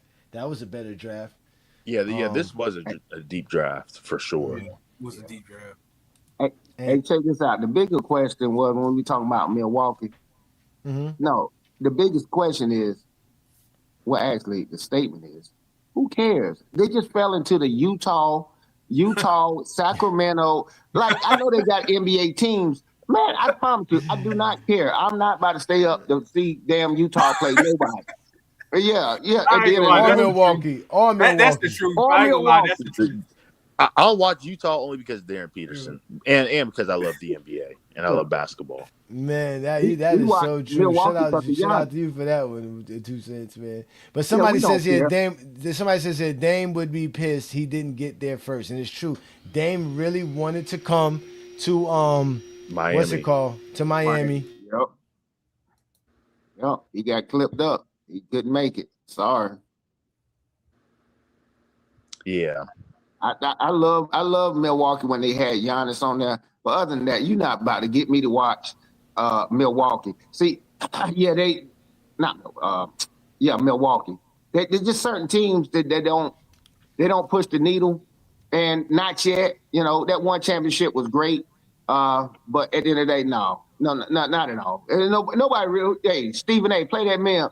When he go, hey, who cares? You know. Yeah, that's exactly when I think about that with the trades they left, because they got some good guys. I ain't no lie, man. I like that dude Ware. I thought he was gonna do more out there, you know. And then they got that Mexican Yao Ming or whatever they talking about. The Jaquez or whatever. Yeah, them dudes ball, bro. Oh, talk about that. They drafted a Mexican in this draft. He's like 6'10", 6'11". Oh yeah. Lopez. Yeah. So I can't. Yeah, so I can't call Jaime Jaquez the Mexican Yao Ming no more. He's not the tallest Mexican I know. Right. My homeboy He about like actually work 6'10". with. You know they people. The new one's like 6'10". Jaime Jaquez is like 6'6", 6'5", 6'7", something like that. Which is still tall for a Mexican, which is why I call him the Mexican Yao Ming. But now we got a 6'10" Mexican. That's definitely the Mexican Yao Ming for sure. Yeah. Yo. That is definitely that. And there's a few people here in the did comments. He go to? I think he went to Memphis. Yeah. I grew up on Nahara. Nahara was that dude. Memphis is not a good place for him. He gonna have to find a new city. He gonna have to find him a new city. I thought Miami was gonna pick him up. I thought Miami was gonna pick him up at first. Hey, speaking of Memphis, where's Ja Morant gonna go, or is he stuck in Memphis? I was told, and the rumors was he was going to Minnesota, but obviously that's not gonna happen no more. Yeah, that's not gonna happen now. Now, wait a minute. Could y'all imagine Ja Morant, LaMelo Ball, and Anthony Edwards on the same team? Oh gosh. Yeah, they play the same position. Melo didn't play the same Forget position. the same position. They play the same player role. They be out in these streets with all the females, man. They out here chasing all the clout. They be chasing all the clout together, man. Oh, and do you remember Eduardo Nahara? That was the Mexican dude. He might have been one of the first Mexicans to play basketball in the NBA or something like that. But he was back in the day. He was good. He was decent, you know. But they getting some new guys now. No, not Vinny Del Negro. Vinny Del Negro was Mexican. Who? I thought Vinny Del Negro was Italian. Eduardo Nahara. Yeah, I remember Nahara. I do remember Nahara. That was the first one, I think. Yeah, I do remember Nahara. Now, this is why people call him a scammer, because on FYF Sports Debate, you know, we are multi-streaming there, but the title of the show is LeBron coming back to Miami, and I'm reading all these comments from everybody who's actually like saying it's a good idea, and some people are saying no. You know, obviously we know the Zesties in the comments, but there's a lot of people who were saying, hey, it wouldn't be a bad idea that the league, it would be good for ratings. It makes good sense for both both I mean, I would love it. You would get no argument from me if LeBron James said he's coming back to Miami. Of course not. Not one bit. Of course not. Well, not one bit. You know, man. Not one bit, man. Yeah. Oh, I wish that could happen for you, but you ain't that lucky. You already got the New York title thing. You got Giannis. God, come on. God, there's other people praying out here other than Ajani. Come on now. Yeah, there's other people praying out here. Come on, God. Answer the call, man. Answer the call. God damn, man. Answer the call, brother. Man. Yeah, Johnny, you've had it good. I've had it horrible, because even before the whole Jaylen Brown. How is a Miami fan watching the Knicks win a championship good? That is not good for me. I'm talking about Giannis in particular. Okay, yeah. I've had a yeah. horrible because the Jaylen Brown situation, and then before that, unfortunately, Johnny, you may kick me off the panel because of this, but I support the Cleveland Browns. They traded Myles Garrett. Nah, I don't care about football. I'm not a football fan. I stopped watching football after Kaepernick. Oh yeah, I don't blame you. Been about After 10 who? years now. After Kaepernick. Oh, okay. Yeah, I haven't. I'm still boycotting. I'm still the only one. You still 10 toes down. Okay, I feel you. Nah, I'm definitely done with the NFL. The NFL is bad, bro. I'm done with the NFL, bro. That I don't know how people still watching football. I really don't. Like the only reason I keep up with it is because for fantasy football purposes. Other than that, I don't really care about what's going on in the NFL. I still don't know what's going on. I don't know who's the best players. I only go look at the stats in fantasy football and then I go pick the players off that. That's it. I don't know who's on what team no more. None of that. That's like me with baseball. I mean, I watch. Ain't no say I don't watch football, but it became who's gonna win, Kansas City or New England Patriots? That type of shit. I mean, look, it's so even now. Like they trying to even it out, man. Nobody really wants to see the same guy or the same team winning all the doggone time. It doesn't bother me. Days are gone, bro. In any sport. It doesn't bother me at all if a team wins like 8 NBA championships in a row. Hell no. It does not bother me. It never has. Either way, it doesn't bother me. I wasn't one of the ones that complained about the super teams like most people were complaining about super teams. I'm with you there, Johnny. And now that we're in the parity of the NBA, I like it too. It's, you know what I'm saying? Like I've never experienced parity in the NBA as an NBA fan. It's always been super teams. Yeah, it's always too. been blockbuster teams dominating the NBA since I've been watching the NBA since the 90s. I've been watching NBA since 91. So we're talking about the Bulls, we're talking about the Spurs, we're talking about the Lakers, we're talking about the Heat, and we're talking about the Warriors, right? These teams have won the majority of the championships in the last 35 years. Yeah. So how's it? Here's the thing I don't like. Mm-hmm. It's unfair if another team is not allowed to do it. If you're allowed to trip people on the team and you just don't trip people, and I trip you and I'm getting an advantage, who's the damn sucker? No, the rule is the rule. You can build a damn super team. There ain't nobody saying Charlotte can't build one or Chicago is not allowed to. So it's not unfair. It's better management. And hey, look, I was more enticing. All you had to do is get me to go down to Miami and chill with them people one time if I was Giannis. Leaving them. Have you ever been to Milwaukee? Oh my God, hell no. Bro, yeah, when can I sign type of deal?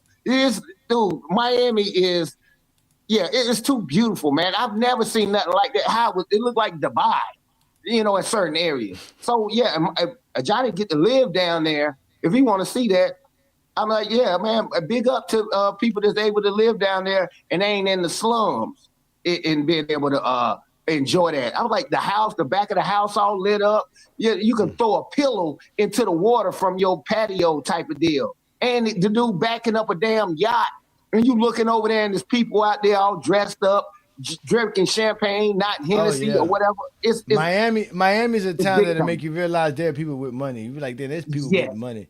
People just living their life for real. Yeah. But somebody asked, what does this mean for Bam? This means a lot for Bam. This is what Bam wants. Bam wants the ability to play team basketball. Bam is willing to do all the dirty work. He's willing to do all the hustle stuff. He's willing to do all the little things that most people don't want to do on the court. He's going to hit the glass. He's going to be one of the best defenders in the league.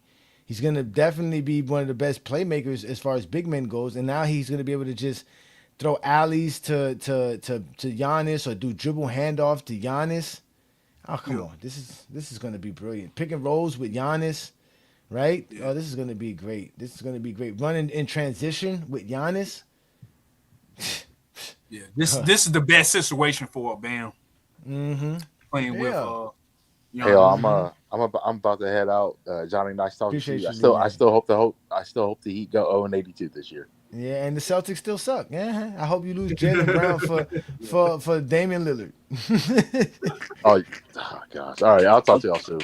Jason Tatum re-entered that damn Achilles. That's just shit. Yeah. But hey, But at the end of the day, with some of the teams like that, what are you talking about with Boston? You get to a window of opportunity. It's nobody sitting around really being like, "Oh yeah, New York about to repeat." Now it was a good. Nobody. Nobody thinking storm. the Knicks are going to repeat. Exactly. Yeah. Nobody think the Knicks are going to repeat. But the Knicks fans base, which is nobody thought the Knicks would win it this year. Nobody thought OKC was going to win it the year before.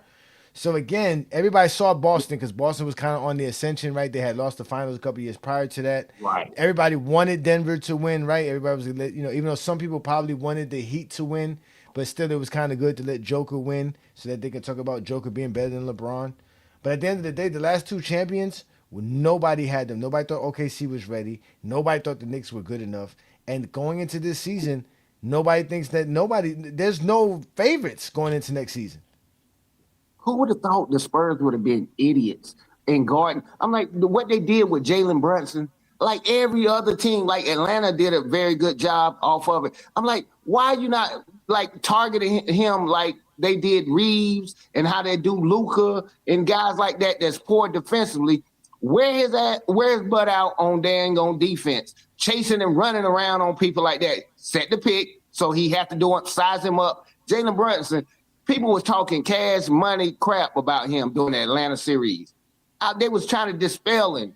But why did the Spurs go against the grain? Why?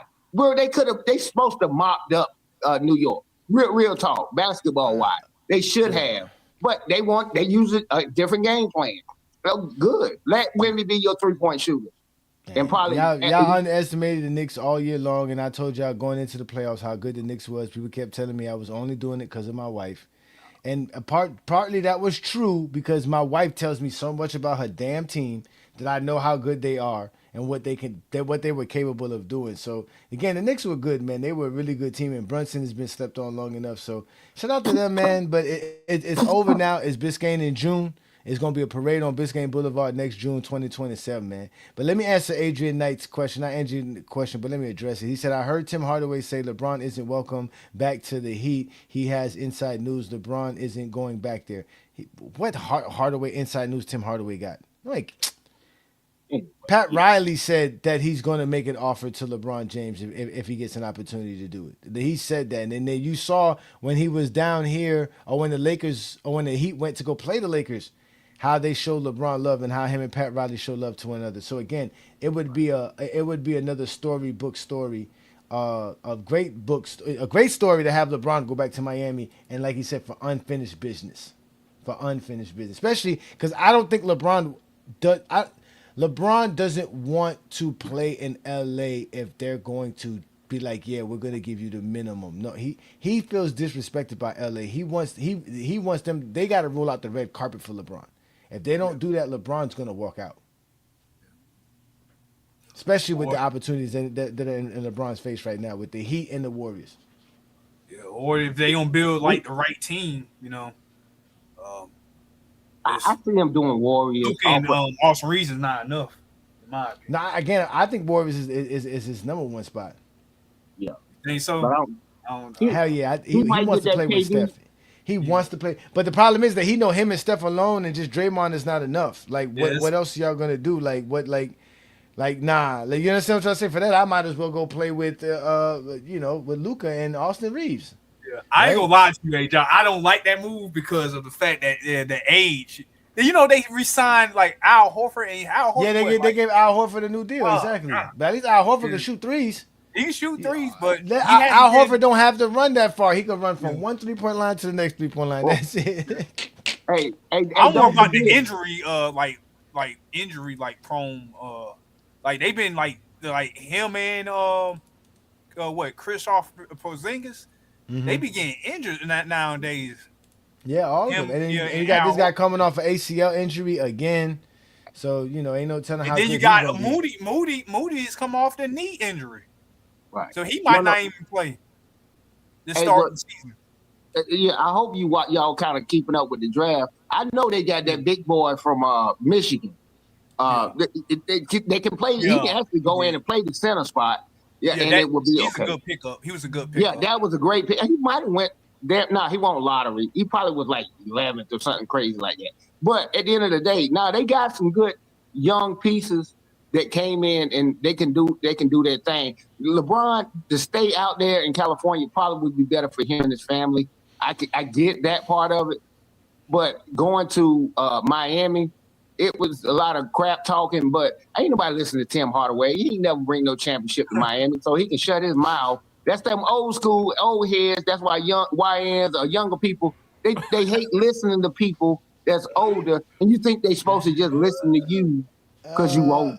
And they are chameleons too. You should have saw how Tim Hardaway was acting when they were interviewing Isaiah Thomas. You would almost think he wasn't zesty. The way he was talking with Isaiah Thomas. Meanwhile, as soon as Isaiah Thomas is gone, they over there disrespecting all these players and talking about he would win with Chris Mullins and what was the dude that play on what was the name of that guy? Marcelonis, Marcelonis, whatever his name was. And that man told him, man, I got LeBron, KD, and Steph on my team. Good luck beating us. Right. Yeah. Now, if as a LeBron fan, y'all really want to know what I would want. I really would want the Golden State Warriors to sign LeBron James, right? Yeah. To the Warriors, trade Jimmy Butler to Houston, bring Kevin Durant over there, and have LeBron James play alongside KD and Stephen Curry and Warriors. That would be phenomenal, right there. Oh my God! You want people to talk about it? That's what. Oh, LeBron fan, you know, Goat James Kingdom. That would be the best thing here in Goat James Kingdom. Me and Brandon will have a blast with this, bro. Yeah, but see, you got to remember, Golden State is like one of the most popular NBA teams in the world. You know, it's over the Lakers and because they got the whole ties. The Asian people really, it's a lot of Asians. They really love Golden State. You know, it's right there. You know, they come in. I get that, but to do what I'm thinking they could do over there in Golden State, I don't want it to look like KD. Or Karl Malone them chasing championships on the way out the door type. I don't want to get that stain on his name. But that's not what it would be. To be honest with you, I don't think they would be playing to win a championship. Now, can they win a championship? Possible, but it would be how much fun they would be playing with one another. Like it would be like they all know what to do with one another. They've been in the game long enough. It'd be like they would play so perfect together. And then you have Draymond doing Draymond things. Yep. And then you got Steve Kerr. Steve Kerr's gonna make it's always gonna work. It'll be so much fun for all of them. They would have fun playing together because they're not proving nothing. They're not hearing the noise from the Zesties anymore. They all have solidified their careers. They don't need another championship. Kevin Durant don't care. LeBron don't care. Steph don't care. Oh, they care. But no, they don't. Not like that. Not to the point where people feel like if they don't win, they feel like they're failing. No, they still want to compete because they still can. But imagine if they're competing with each other. That would give them oh my God, that would be great. That would be great. It would only be it would be fun. I can see because they cool. Exactly. Yeah, it would be cool. Like when mind you, they played each other in the Olympics, so they know how it would feel. Like they know it would be good. Oh man, but I don't see. Because, look, championships do matter. So, even still, you say they win 2. Do you know you bumping up Curry? Because I think Curry probably got one more than LeBron. I can't remember. Yeah, I think. No, they got the same amount. They got the same amount. They got the same amount. But yeah, they got the same amount. You bumping him up, too, and getting this case. But you talking about the best show on Earth. Oh, my God. I would love to see. I would pay big money for LeBron and dang on Curry and whoever else they sprinkle in on the same team. And Draymond with his antics, man, that would be. They already the highest rated. Yeah, I guess as a LeBron fan, I would love it. Of course. Yeah. Golden State of Miami would be fun to watch basketball. I'm definitely tuning in to any of those games. There's no way. I mean, if you love basketball, there's no way. Even if they lost the game, you be like, man, did you see what dang on Curry did? And did you see what LeBron did? And he passed that ball. Like, man, it would be so fun and exciting. To an old head, man, I would love to see it because they both on the way out. But I don't think they can make that happen. I really don't. Yeah, I think he probably stay in the LA with the Lakers. Again, that's also an option. I think that's also an option, but I think LeBron is waiting his options. He's going to enjoy his offseason. He's going to wait. He's going to be prepared for the season. And he's going to go to the place that's most comfortable. That's what it's going to be with him. But like I said, the Lakers are going to have to roll out the red carpet. LeBron is not going to go play with the Lakers on no humbug stuff. Now, he's not doing that, bro. He's been disrespected by them a little bit too much. They have to show that they truly want him there. They're going to have to show it. Not to be too racial. I'm just going off of history.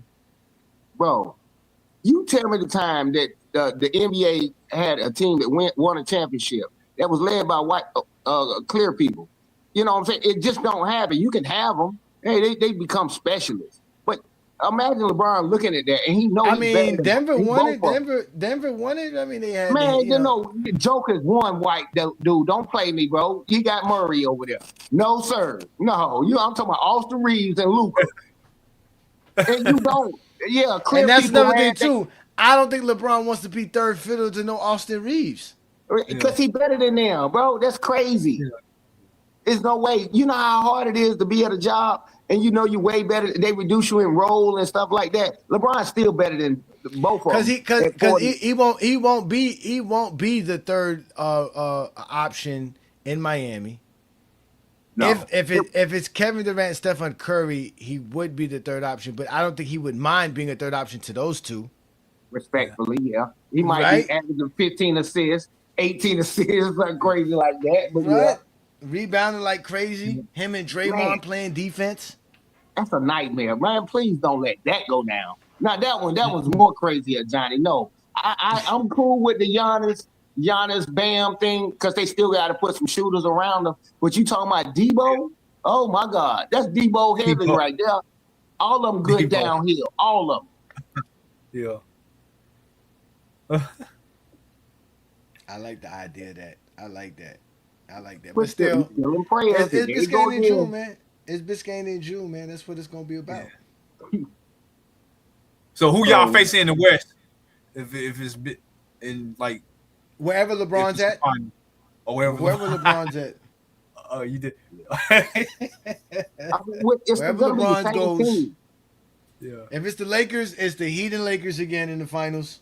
And this time it's gonna be a parade on Biscayne. If he goes to the Warriors, if he goes to the Warriors, Heat and Warriors, that's what's gonna be. If he goes to King Angel Spurs, Heat and Spurs, and it's still gonna be a party in Biscayne Boulevard. That's what we do. We celebrate on Biscayne Boulevard. It's Biscayne in June. That's where and when we have our parade for the Miami Heat championship, and it's coming in 2027.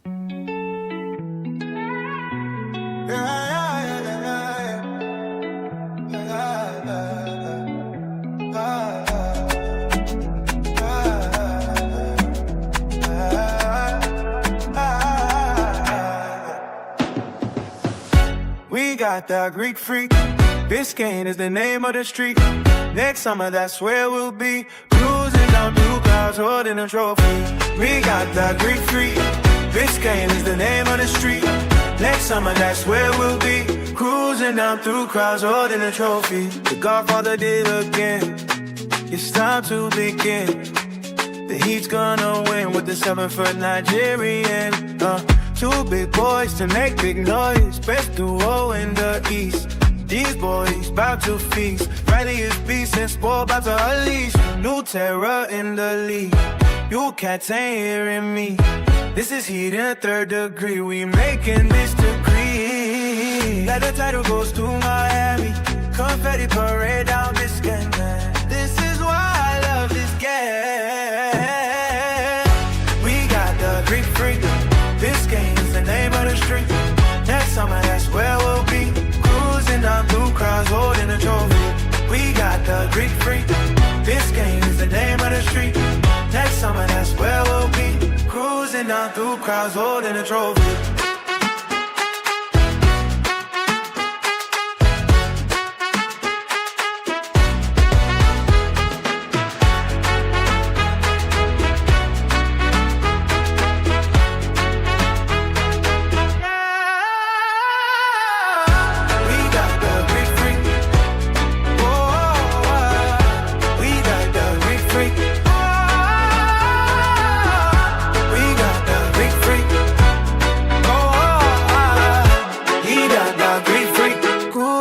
down through crowds holding a trophy. Oh, forget y'all. We about to celebrate in Miami for this show, man.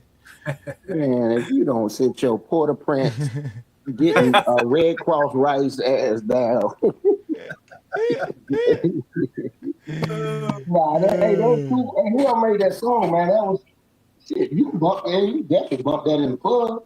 Yeah, that was a I like good listening to that. fire song. Appreciate it, man. Appreciate it, man. I got another version of it too. It's more like a universal song. You know what I'm saying? Like you said, for the clear people to be involved in it. You know what I'm saying? They can dance to it. It's more and it's definitely more like a Latin feel than this one here though. But I like this song too, man. And like I said, I was skeptical at first. I was like, man, we just traded away a bunch of players. Like we were building something here, and I liked Jaime Jaquez. That's the one that really hurt me out of everything was Jaime Jaquez. We had to really get rid of Jaime, and I'm like, but damn. And then we're gonna sign the Greek Freak because that's because the reason, and the real reason I said that was it was kind of like okay, if we get the Greek Freak, that's it. So there's no Anthony Edwards, there's no Luka, Joker, none of the future stars that are gonna be available in the next offseason or two are not coming to Miami. That's it. We got Giannis. That's it. So it's got to be Giannis. But then I talked to Chilltown, and Chilltown was telling me about the players on the team, and he was telling me how it's gonna work, and he was giving me some insight, just give me some little positivity, and I started to think about it, and then it clicked in my head. I was like, but wait a minute, we was able to make a run with like Gabe Vincent and Max Strus and Caleb Martin and Kelly Olynyk with Bam and Jimmy. Like, why can't we do it with Giannis and Bam? So you know what? It's Biscayne and June again. Yeah. Like I just started feeling good. I sat down, I wrote the little song. I said, man, we got the Greek Freak. We got the Greek Freak, man. He actually came to Miami. This is one of the best players in the league. Like I started thinking about this man averaged 30, 10, and 6. This is like if he's healthy, like the people saying, and he's always played, like he's always played 60 games or plus. Like he's played 70 games or more several times in his career. But since 2018, 2017, he's been playing 65 games plus easily. Last year was the first year that he hasn't played over. Matter of fact, he was playing 80 games or so early on in his career too as well. So last year, and he was healthy last year. Clearly, like Martell said, they were holding him back because they knew they were going to have to trade him at the end of the season because they knew it was over. Like they knew it was the end. Like that's it. It's the end. Send the Damon back because we brought him here to keep Giannis. We don't want him. Send him back, and we're just going to start all over. Yeah. And we lucked out and got him. Oh, this is going to be great. And then now we can get LeBron because of it. Yeah. That's a possibility. He played 77 games. Hey, hold on. Dang, I was just looking at what you said. Yeah. Dude played 77, 81, 80, 80, 75, 72, 63, 61, 67, 63, 73, 67. And then the 36 game one. That's an anomaly. Yeah, you're not about to play. This dude, man, I say he's the best basketball player in the NBA. I know people want to, we talk about individual, and then they want to talk about team stuff. Well, his team didn't look. No, bro, stay right here. I said best player. He better than damn Joker. He better than SGA. He's better than all of those guys. Okay, they team win, and that's a different argument. Individually, he's a monster. He playing on the Monstars, bro. Come on, man. Giannis is a demon. He's on the defensive end and on the offensive end. That's a basketball player. The best in my eyes right now today. He been kicking butt for some years. But when your team don't win, people are like, oh, he ain't that good. What? Are you crazy? Yeah, that's team accolades and all that. Individually, the man is, y'all got gold right there. It's only going to go up. Yep. Seesaw, we have, okay, so start off, we got Bam and Giannis, right? We still got Davion Mitchell. We still got Andrew Wiggins, right? We also got Bobby Portis coming off the bench. We got Pella Larson coming off the bench, right? So we can start off with those guys right there. Not to mention Kashard Johnson is a developing player that we can use. He plays good defense. So that's going to help us out as well. Not to mention they can bring back guys like Fantecchio, who shoots well from the three-point line, and Norman Powell, who's also another shooter that we can bring back as well. And so again, we have some players. They're just gonna have to fill out some spots. So yeah, they're gonna have to make some moves to get some guys in, but they can do it. It's not like there's not talent out there for the league to grab. There's so much talent. The league is about to add 2 more teams to the NBA, and it's not really gonna water down anything. So, but was the video lagging for y'all when I was playing the video? Y'all boys on mute. No, no. Okay. No. So it's definitely something with my computer. It was, yeah. Yeah. Every time I play the video, Yeah, mine's all right. Yeah, it lags for me. So and my computer's been lagging, and I restarted my computer before the show to make sure. I was like, let me restart the computer, make sure I close out all these little windows because my I got my son here for the summer. All my kids are here now. Talking about that, everybody's there. All my damn kids are here. He said it's much lagging. That's what you said. It's a lot of lagging going on. That's what I thought. I was wanting to make sure, man. I don't know why it does this. I might have to upgrade my computer, like somebody was telling me that my computer is old, that I have to upgrade it. How long you had your PC? Since like 2015, 2014. 2014. Damn. But that's about what, 12 years? Yeah. Ooh. But when I got it though, it was a high advanced computer because I built my own computer. Okay. So it was it was made for gaming purposes at that time. So it was still high speed, but again, technology has changed a lot since then.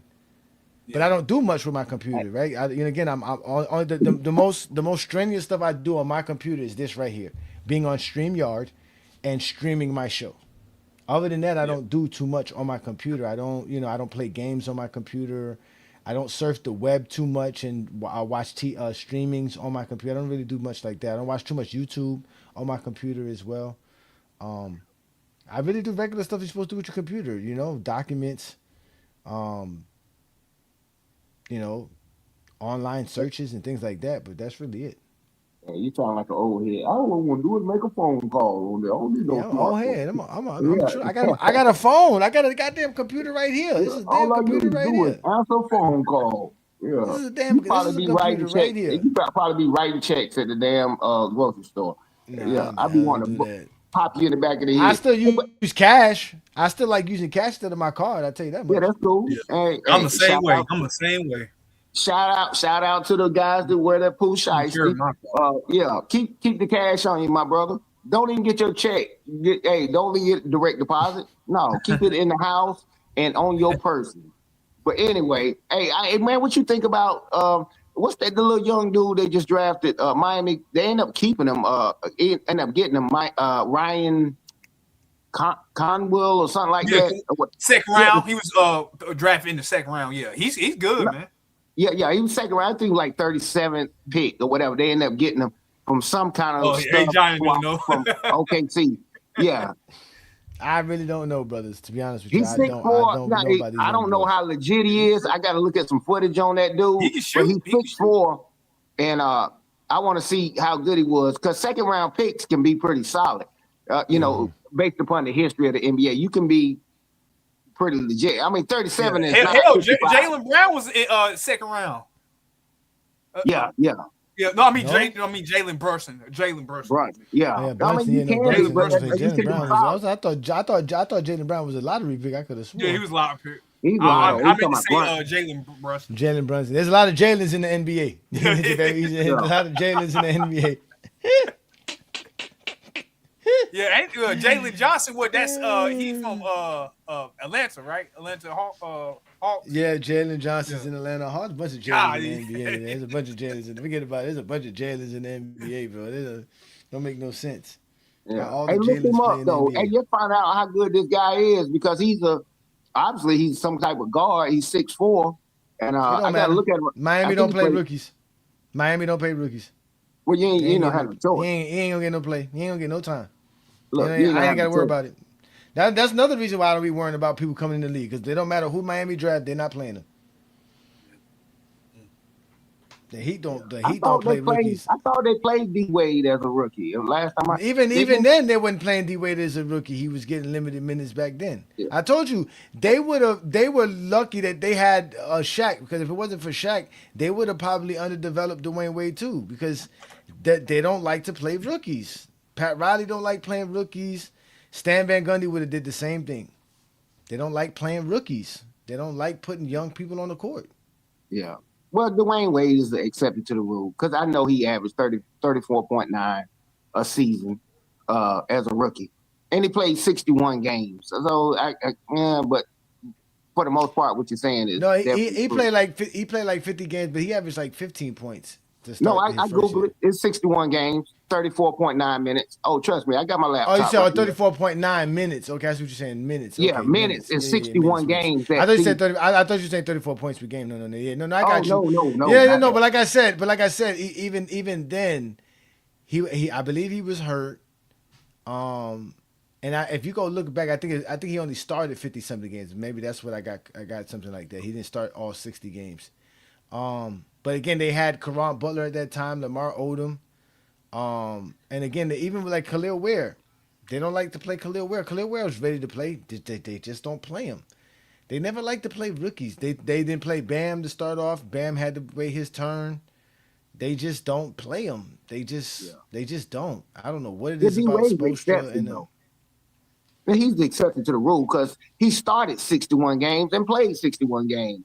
Yeah, and it's not like they gave him 10 minutes, 15 minutes. Man averaged 35 minutes a game. Yeah, so he played, but that's an anomaly, exception to the rule. So I'm not going to debunk what you're saying because it was one guy that did it. Because I can go through the list. I'm like, damn, he owns something. Yeah, they don't play rookie.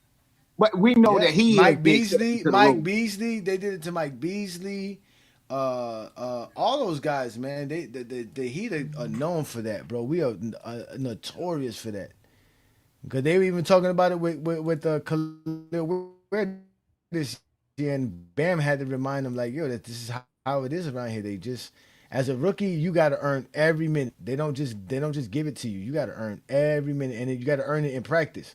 Basically, that's what what's his name be saying. You got to earn it in practice. He be tripping, man. They be tripping. Why my internet so laggy, man?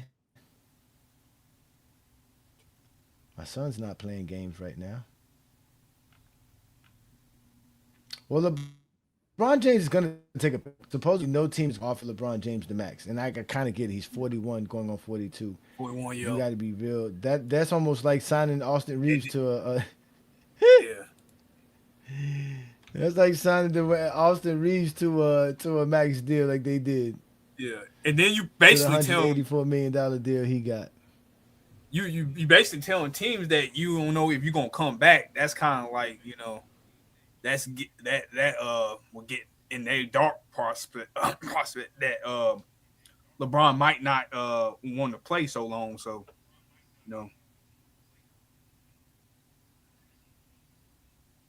Yeah, I think LeBron wants to play 2 more years. Yeah, 2 more years. Yeah. Hey, I pulled out my Google machine. Yeah, I'm gonna hit you with Mario Chalmers, rookie, 82 games. Who else? D Wade, of course. Caron Butler, 2002. He played 78 games, significant minutes. Bam Adebayo played 69 games. Average, he was on 7 and 5 at that time. Josh Richardson, he played only 52. Tyler Hero, 55. All these guys had significant minutes. These are the exceptions to the rule. What you're saying? Because if you think about it, I googled it for 26 years. They only got 6 people on the list. So I'll be a fool to be like, no, this is what it is, and this is how it's been. They play them. That would be an idiot and not use the logic. And we suck drafting too. Because when I start thinking about some of the players we drafted, I'm like, man. But Tyler Hero, when was Tyler Hero drafted? What year was that?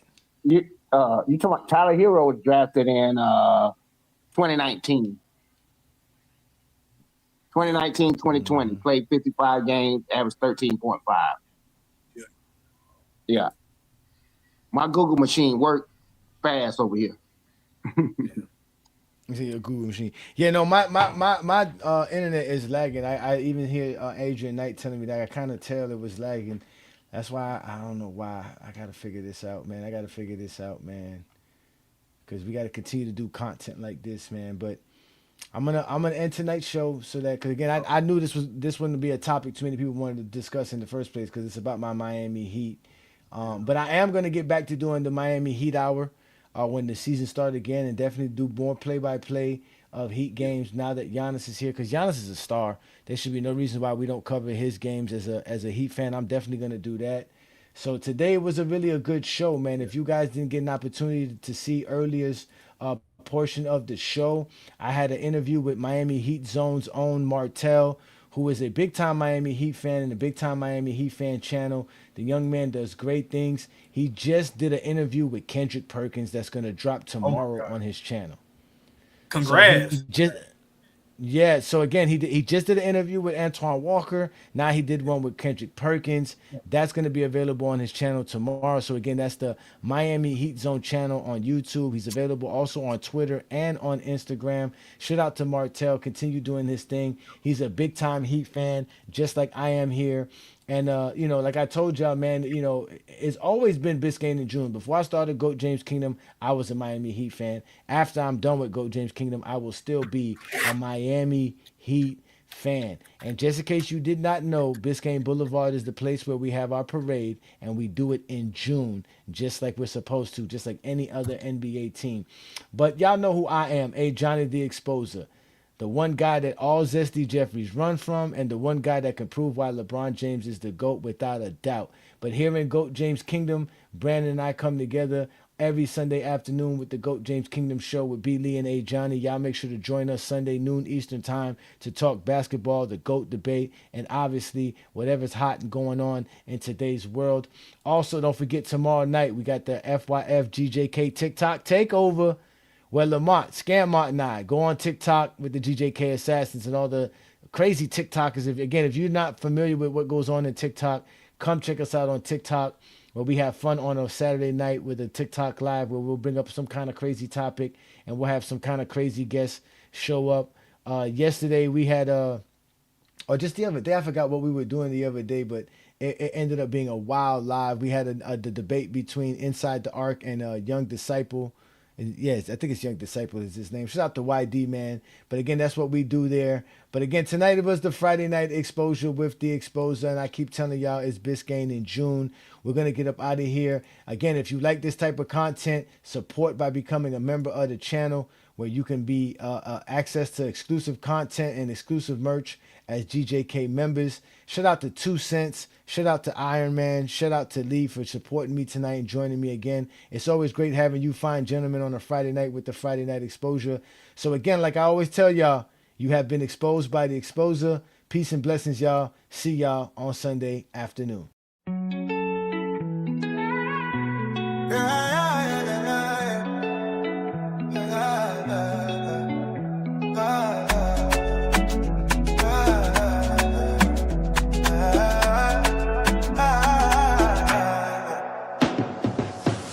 We got that Greek freak. Biscayne is the name of the street. Next summer, that's where we'll be. Cruising down through clouds, holding a trophy. We got that Greek freak. Biscayne is the name of the street. Next summer, that's where we'll be. Cruising down through crowds, holding a trophy. The Godfather did again. It's time to begin. The Heat's gonna win with the 7-foot Nigerian. 2 big boys to make big noise. Best duo in the East. These boys bout to feast. Riley is beast and sport about to unleash. New terror in the league. You cats ain't hearing me. This is Heat in 3rd degree. We making this degree. Let the title goes to Miami. Confetti parade down Biscayne, man. This is why I love this game. We got the Greek freak. Biscayne is the name of the street. Next summer, that's where we'll be. Cruising down through crowds, holding a trophy. We got the Greek freak. Biscayne is the name of the street. Next summer, that's where we'll be. Cruising down through crowds holding a trophy.